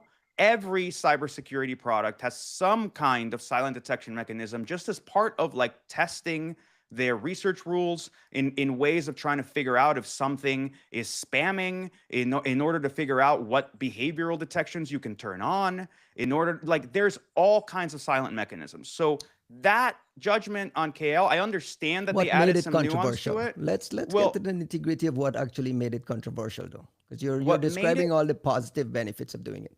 no, it's not the positive benefits. It's like it's literally how the fuck these systems work, and somebody tried to make it sound nefarious. Now, what I will say, not to be naive, is I don't think that the U.S. government was putting all their cards on the table, and they were latching on to arguments that were more readily accessible, that meant that they didn't need to reveal their actual sources and methods and intents. And so I don't think that it's an accurate representation of everybody's of everything they knew, of the reason they were doing things. And frankly, that could mean that that could mean that, hell, maybe they didn't even have a very legitimate reason for going at KL other than they didn't like our research. They didn't like Costin, me, and other people burning US ops. They didn't like Eugene. They didn't like the spread of Kaspersky's global reach, the same way that we're uncomfortable with Huawei's global reach. Like, there's all kinds of valid national security reasons why they could have chosen to do that. Then there's, and I'm, again, not to be naive, then there's also the possibility that the US government full on knew that something terrible was happening at Kaspersky. And frankly, it was a 5,000 person company when we were there. We were but 50 fucking people doing our part of things. We can speak to what we saw. We can't speak to whatever the fuck the rest of the company was doing. And if the US government saw some insane shit, okay, like, I'll give them that. However, the way we went about it was, or the way the US government went about it was essentially to try to make boogeymen out of things that anybody who works in this industry knows is just not what they're presenting it as. So I think that there's the real reason, and then there's the publicly palatable argument, and the two don't seem to have quite as much overlap as others might think. You view what Anthropic and OpenAI are doing on the early monitoring side as along the lines of silence, like Costin No, does?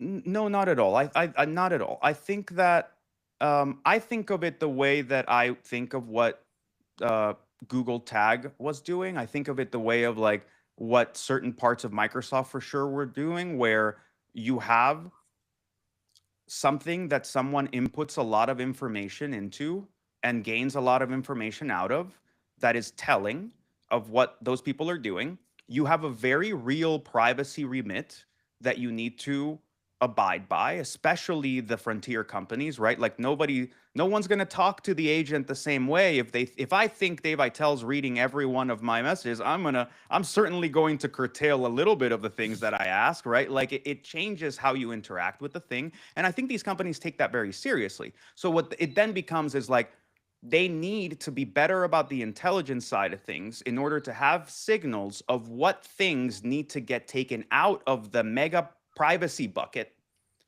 and put somewhere else for analysis. And then you go, oh shit, look at what the North Koreans are doing with Claude Code. Oh shit, look at what, the Iranians are doing with this other, with Opus and like coding and artifacts. And that's just part of, frankly, like that is just part of becoming a mature, big company that has skin in the game, that has a scale of users that is actually central somehow, and realizing that you can't just bury your head in the sand. People are going to abuse what you're building, and pretending that they're not and hiding behind GDPR or whatever the fuck is a bullshit cop-out, and it makes you a shitty partner on the internet. So like these people are they're getting to the point we knew they were going to have to get to. But I'm proud of like a company like Anthropic doing this, because the easier choice is to go the Apple route and just throw your hands up and go, oh, privacy is so private that we want to privacy all the private things, and therefore we're too privacyed out to unprivacy. We end up with lockdown mode bullshit. Yeah, and you're like, so we're just not going to look. Look, we built you a panic room. You're going to love it. Lock yourself in there. You'll be fine. With Costin. Like, yeah, just Costin is in there. He's made the place super nice. You're going to love it. I think this is great. I hope this means that, I hope this is a signal that Anthropic is mirroring OpenAI and deciding to get serious about their applications in security, along with what looks like a competent threat intel approach. Costin, you see any sort of ethical, legal things there that flags in your mind? You raised this. You raised the silence issue. Wrap up this conversation for me. I raise the silence issue because I think this kind of highlights one of those cycles. So what will happen here is people will realize that their development, malicious code development with Claude and whatever is being watched, is being monitored. So they're just gonna stop doing that, and they're gonna move either to local models or different models, or let's just try to anonymize the whole thingy. And I think it's, it's just like a normal cycle of life in threat intelligence, malware research, monitoring, and whatnot.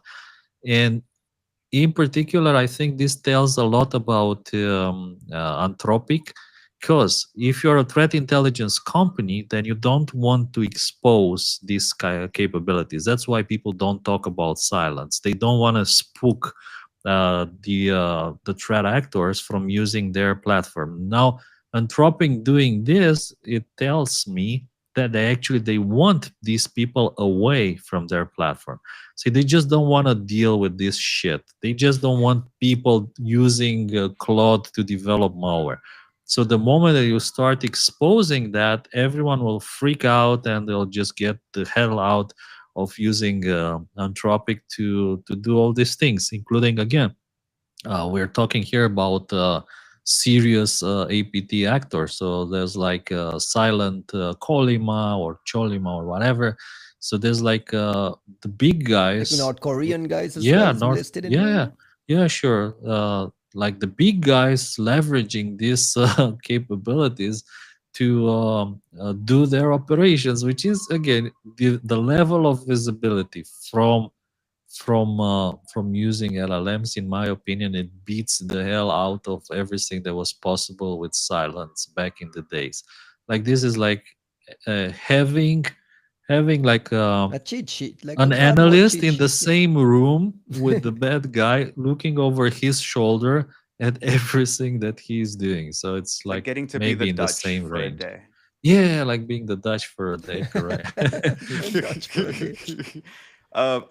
I actually, it's an interesting question. I don't know, Costin. Like I don't disagree with what you're saying. I've made the same argument myself. Um, about like, you know, the way that I used to put it was like, this is a trust and safety problem for as long as these people, like attackers, have to use the frontier models, right? And as Kostin said, right, if you really feel like you're being monitored, all that stuff, like you're going to switch to local models. Okay, that is a sort of imposition of cost that is interesting in this universe, that it's not the same for when we were talking about like search and other like normal systems. Because if you couldn't search on Google, yeah, that's kind of an impairment. But like DuckDuckGo was a search engine that would give you about the same, right? Or like if you wanted to just fucking, I don't know, use Bing or whatever, if something's wrong with you, if somebody really hurt you and you wanted to use Bing, right? Like you would more or less get the same results at this point. Um, with the AI side of things, the question is like, well, how much better is Claude Code? How much better is GPT-5, Codex, etc., that you are impairing them by them not getting to use the latest models, not getting to use the online version of whatever. And I would say it is a sizable difference.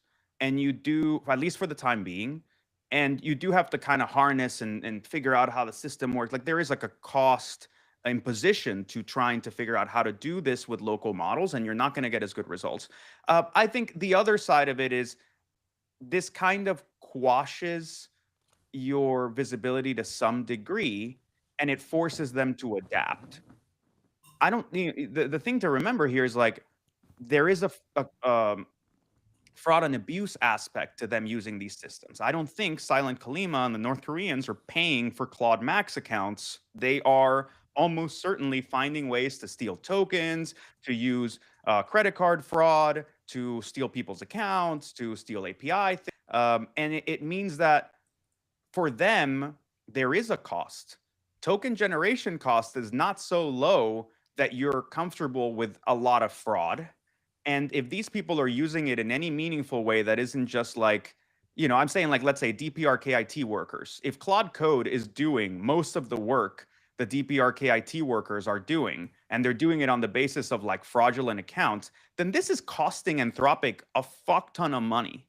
Like I pay $200 a month for Claude Code at max, because if not, after a certain amount of hours, they limit you and like you start getting throttled to the lower model and all that stuff. So if the North Korean IT workers need Claude Code and they're doing that shit like on the basis of stolen creds and APIs and whatnot, or stolen credit cards, that has got to be costing them a whole lot, like Anthropic, a whole lot of fucking money, as it would OpenAI, because token generation is not so cheap right now that you're just giving it away.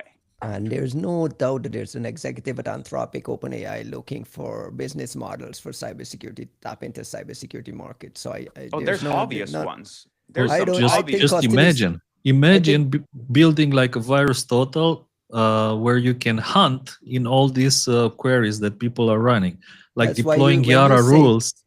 That's why when you say, I think Anthropic want to kick these motherfuckers off their platform, I think you're wrong. I think Anthropic wants to be able to watch them and sell that visibility.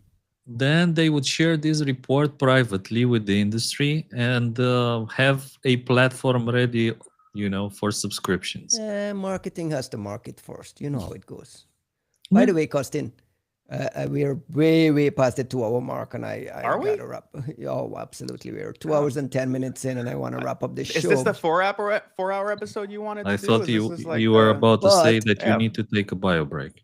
I need a bio break, but like a permanent one. But a permanent one today. Costin, we started off the show, and last week you spent a lot of time on your iOS setup, making sure you're in lockdown mode, turning off FaceTime, turning off iMessage. Do you use WhatsApp on iOS? What's 'Cause that? that's very, very popular there in the in Europe is WhatsApp on iOS, and I flag it because we have fresh news this morning, and not a bit of breaking news on a new WhatsApp they exploited in the wild. The folks from Amnesty International are tweeting. I'll share some of the links in a second, but Amnesty International tweeting that they are tracking this situation. Feels like one of those big commercial spyware operations here. Is WhatsApp for iOS popular over there? Is this something you would be paying attention to, or do you already delete WhatsApp? What's the profile? Around here, WhatsApp is the equivalent of iMessage in the States, meaning that everybody uses WhatsApp, and if you don't have WhatsApp, you can't do anything. Like for school, for kindergarten, for basically anything, like even just living in this apartment building complex, they have WhatsApp groups. Your neighbors have WhatsApp groups. Quarter, everything, they all have WhatsApp groups. So it's like super popular. Everything these days in Europe, or at least in WhatsApp here, is on basically WhatsApp. like the BlackBerry Messenger stand-in. You remember like when BBM was like the thing Right. everyone in like all of Africa, Latin America, Europe Correct. used, and then the US Correct. moved past it because of the iPhones. But it's almost like a Yeah. natural corollary. Even look at how judgmental we are about like, oh, when I But, message you, do you have a blue message box or a green one because you're on Android? Like that's why WhatsApp is as popular as it is everywhere else. And not only in If Europe, but you- all throughout Latin America. I remember when we yeah. were in Argentina, we were booking restaurant reservations on WhatsApp. WhatsApp Yeah, for sure, business was a very absolutely. popular thing. I've had to And get customer support for El Al flights in Israel through WhatsApp agents. Like that's the only way Wow. I could get an answer. And Sorry, like Costin, go ahead. you were showing something very interesting just in this screenshot. Actually, it's as well. They say that actually this WhatsApp vulnerability that allowed a device to essentially load an URL automatically, zero-click load of an URL. And that URL, I think that is the best part, was actually exploiting CVE 2025-43300, which is that ImageIO vulnerability that we talked about in the previous episode. Do you remember that one? Yes. That required the shit. DNG TIFF file, and the we one went over that it in the last episode. yes, and Matt Swish, he wrote this detector tool, Elegant Bouncer. I think Hamid also helped with it. And now we understand that these two were chained together in order to achieve this zero-click infection You mentioned functionality. you mentioned it had to have been part of a chain. So that was Apple patching their ImageIO component, and now we're seeing the probably the infection vector. This is how it was triggered in like zero-click manner through WhatsApp. So this authorization, incomplete Clever. authorization of link device synchronization, that's a mouthful, could have allowed an unrelated user to trigger processing of content from an arbitrary URL. So that's like the remote loading of the URL on the device, and then there's the OS ImageIO exploit vulnerability that leads to remote code execution. So yeah, and another thing is that WhatsApp is notifying victims. So if you can check your WhatsApp accounts if you receive this notification. I can check mine right now on one of my devices. And this is I'm sharing on the screen what this notification looks like. It's basically WhatsApp notifying its users that they're. Oh, is that now? Should I check? Yeah, right now. This is like live. So how do you fit? How do you fit your WhatsApp threat model into securing your iOS environment there when you can't get rid of WhatsApp? It's part of your ecosystem. It's part of your landscape. Well, like I said, I run like a dozen different phones, and some of them are honeypots. And the idea here is very simple. You have one phone that everybody thinks it's your main phone. Then you have another phone that you show to people, and you say like, this is the phone that I use for more sensitive stuff. And that is actually the phone that everyone will want to target, not your main phone. And then you have like half a dozen other phones that you actually use for sensitive work and discussions that run a variety of things, including, like I said, honeypots, older iOS versions, Graphene OS, which is my favorite sensitive talks platform, if you want, Graphene OS running on Google Pixel phones.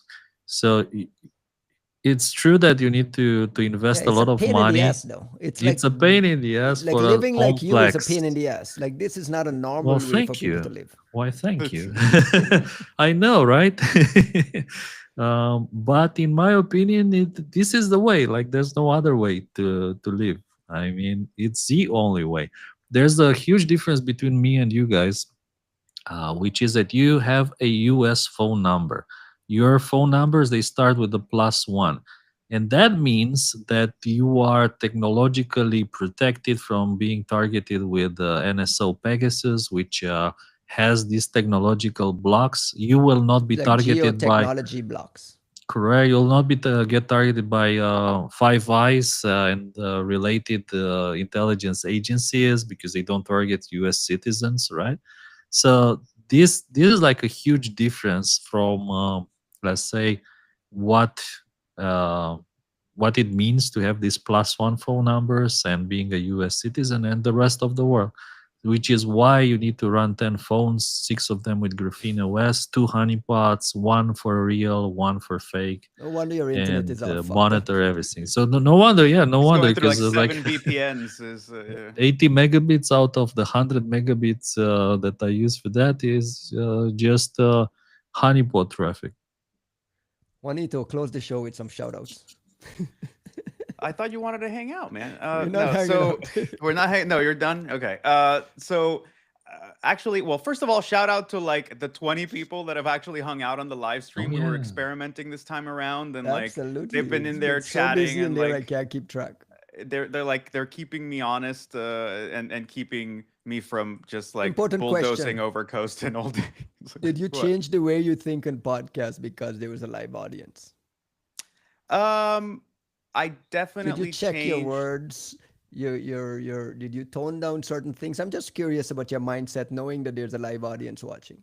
I think the only thing I definitely was paying a little more attention to some of the chat, but I don't think I changed my words. The thing I did do that I think a lot of people complain about is I don't realize when I kind of drive a truck right over Costin's argument, like whatever the hell Costin's talking about, and then like we leave for like 15 minutes and then we don't circle back. So I'm glad that people were like, hey, we still wanted to hear the end of Costin's thing. I'm like, oh, I'll shut the fuck up. I'm sorry. Like, let me, So it's nice to have a bit of like a quicker feedback loop in that sense. It just means, Ryan, we're going to have to make the podcast longer, bro. I don't know what to tell you. I don't know about you. Bio breaks and pizza. Yeah. So, actually, so LabsCon, I don't know, man. Why should we keep rubbing the LabsCon stuff, in people's faces? It's sold out. We're done. Like it's The audience is a bunch of LabsCon folks as well. So that's true. It's like it's a self-licking ice cream cone out here. But no, we're pretty excited about this. Things are starting to get real. It's why you see me like more tired and stressed out, as like the work that it takes to put on this conference is like a steady slope that just resets the day the conference ends. And like, you're already signing contracts, like people, the second this is over, you're signing contracts for the next year, and like it just keeps steadying up. So these past couple of weeks have started to become a lot, and they will only get worse, at least for Ryan and I, and St. Myers, Hagel, Courtney Duff, the people that put this together. But it's very exciting times for what's coming. Like the talks sound fucking phenomenal. I'll be very happy to see all of our friends there. I think LabsCon this year will also mark a year of like a new project at SentinelOne that we've been working on with Steve Stone and this new expanded organization. So it's inviting a whole lot of like retrospective thinking about what we've accomplished over the past 12 months. And it's why like I kept telling you, like I don't like giving, I don't like taking a talk at my own conference. It kind of feels like, it feels like just self-congratulatory in a way that I don't appreciate. But last year it was a sort of painful evaluation of where we are in cybersecurity. And I think a lot of people looked worried. Like they looked at me like I was, like getting ready to hang myself off a fan, just because like cybersecurity is not going well. But in reality, it was a very sober assessment. It was like, if I am gonna take a slot here, then let me come out and say exactly what I think and feel about where we are. And that last year was not a very pretty picture. So I think this year, if I am going to come back on stage, it should be a sober follow-up of that says, okay, those were all the problems and things we were deeply uncomfortable with, and the like shitty situation that we were in. This is what it looks like from the other side, because I do think that at least for the project that we've taken on at S1, I'm seeing a very interesting future that it's starting to work out for us. So I'm pretty excited about that. Two quick shout outs from my side. Shout outs to our sponsors at LabsCon. LabsCon is not a business. We rely entirely on all the sponsorship, and all the money from the sponsorship goes back into the conference. Luckily, we have that advantage in that we don't have to make a profit. I just wanted to flag a bunch of these sponsors who have generously and quite early, without getting like leads and all that, a list of attendees back, have come back and supported us. I just wanted to give a quick shout out to those guys as well. And one last shout out from my side. We have a new company. Our friend Pascual Stirparo announced yesterday, Rational Edge. I know he's been mentioning he's been working on this for a long time. The website is out at rationaledge.io. I have it up on the screen here. Juanito, do you know what they're doing? Yeah, I mean, I think a lot of us have been advising and kind of watching this rise up, and I'm super proud of Pasquale sort of taking this on as just an analyst who knows what our needs are and is just trying to meet that need. It's not big company bullshit. It's not how do I make, some 50x multiplier by like turning this into some milquetoast product nobody actually wanted. It is a very tailored platform for the kind of analysis, particularly that those of us that like doing like endpoint malware and stuff like that need. And I'm actually really excited for its development. I love this. Like, I really think that I want to see way more of these smaller companies that VCs might refer to derogatorily as lifestyle businesses, but that really ultimately are the ones that are actually going to meet the needs of the threat intel community, of the research community, and do so in a way that we can afford, that we can leverage, that takes feedback, that is doing high-end use cases that we've all been asking for forever, that companies that supposedly serve our needs just won't do. Like, I look at VirusTotal, never, ever, ever, ever, ever giving us a full retro hunt, and like literally having like a facetious fucking survey form on their website as like a giant fuck you to the community they serve. not to come down on those guys, but like I'm saying, like if VT Come was down on still them, man. Why are you why are you checking because yourself suddenly? because I love Virus Total, I know, and like I love Virus Total, and like any time I spent on VT, maybe not so much the new portal, but any time I spent on VT was always a rewarding experience in my life. So I love that fucking company, and I love the product.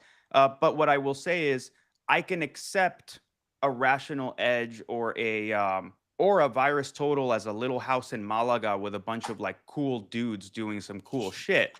I can accept their limitations and them saying like, we can't, man. Like we have a ton of data. We can't affordably support to like do full scanning over, 6 petabytes from our house out here. Once you're in Google, just choosing not to do things like that I know you can do, and choosing not to give people that, even though you're charging everybody 20x what you used to charge, it just feels like we can't be bothered. And it's okay if that's the way that VT and others are going to go, so be it. But I think that's precisely the opportunity I want to see companies like Stairwell and fucking and Rational Edge and URL Scan and Validin and Silent Push, and like you see these new players come in to fill those gaps. And I think the economic incentives at that level make sense to actually serve the needs we have, as opposed to what we see the minute that something gets sold to a PE firm or to a mega giant, and you're trying to squeeze 300x returns on the same business rather than the health of the cybersecurity industry. So that's a really long way of shouting out. I am super supportive of Pasquale and his endeavor. I hope folks find it useful, and I look forward to more of these things, hopefully. Costin, close this show. Have you gotten a look at And Rational Edge? Have you gotten a chance to I talk have. to Pasquale and these guys about this? Yeah, I spent some time and we chatted. Even at PivotCon, I think after the conference, we talked a bit about this. I think it's even more impressive, and I know that Pasquale did everything by himself, which is a monumental effort to develop not just the research systems, the back end, but also the front end and the processing and the parsing and the user interface. So that's even more amazing. I'm looking forward to see a demo, like a live demo on YouTube, for Pasquale to do a webinar to demonstrate the platform. I think everyone would love to see that. So I hope he does it soon. So again, good luck. Good luck with the company. I know how difficult it is to start your own company alone by yourself, to give up your job, as Pasquale did, and jump into the unknown, and have like a budget of, let's say, XK. And you know that the moment that the XK are gone, you need to start looking for a new job again, and your project, your dream has failed. So good luck to Pasquale, and well done. Great way to end it. I want to again thank the folks who hung out in chat with us. It was pretty cool to watch a bunch of folks who, we shared it with a handful of people, and we had 20 people hanging out there all week. If this thing holds up, maybe we'll do this every week. I don't know. I mean, It would be interesting. I think, if we keep it on the... I don't want you censoring yourself, though. If these live people are going to have you censoring yourself, I'm going to kick them out. It's not censoring me, though. I will say, shout out to Mac, Don McCarthy. I mentioned him earlier, like kind of fact checking me on a lot of like the telco stuff and telling me kind of what's right and wrong as we're listening, as we're recording this thing. He's always been an amazing supporter of what we're up to, and like he's doing some pretty cool shit with his startup as well. So I should at least kind of shout him out. Well, I won't speak for him, because I know he's doing some cool shit, and I don't know to what extent he's like putting it out there properly just yet. But yeah, if you're doing if you're interested in some interesting network monitoring stuff, like that's your boy. Like talk to Donald McCarthy, Mac to all of us, and Sin Mac. And on that, he's also brought up a point that I think I didn't realize. The argument for the live stream is this has got glasshouse energy. if you remember, like we used to do the Glasshouse streams. It was like the Grug, Dave Itel, me, Silas Cutler, a bunch of folks would sort of like jump in and out. Thomas Ridd was on it. I think Dmitry Alperovich jumped on at some point. Like we just Kim kept Setter, like Hamid, Kim Katie Setter, like Masouris, yeah. So like and it used to be this like we just get on there and talk shit on Twitch for 4 hours. We're And not doing it that just for 4 hours. it had a very irreverent energy. It had I think a very like uncensored energy. And I see, in some ways, I see the Three Buddy problem as almost like a more polished version of that. But having the live stream actually makes it feel very similar of like, you know, having that kind of feedback there. So there is an argument for having it. If it works and you guys are comfortable and you're not going to be like watching your P's and Q's because someone is looking at it live, I mean, if that's the case, I'll kick him out. If The minute like a Google lawyer shows up into the thing, right? Exactly. It's like, Exactly.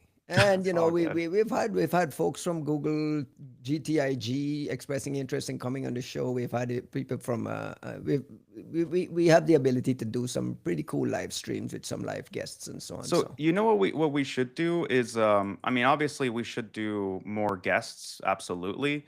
But I also think for these some of these live events that we're talking about, that's a good opportunity to bring on some other folks, right? The same we did with Brandon Dixon. Have a different kind of interactivity to have a crowd there with you, and that's what we should consider, right? Countermeasures is coming, LabsCon is coming, and I think we need to treat it as the opportunity to bring some folks on stage. And if folks at Google, I mean, honestly, choice folks at Google, right? Like Heather Atkins is great, Billy's Everyone great, comes on the show like is a Hallquist.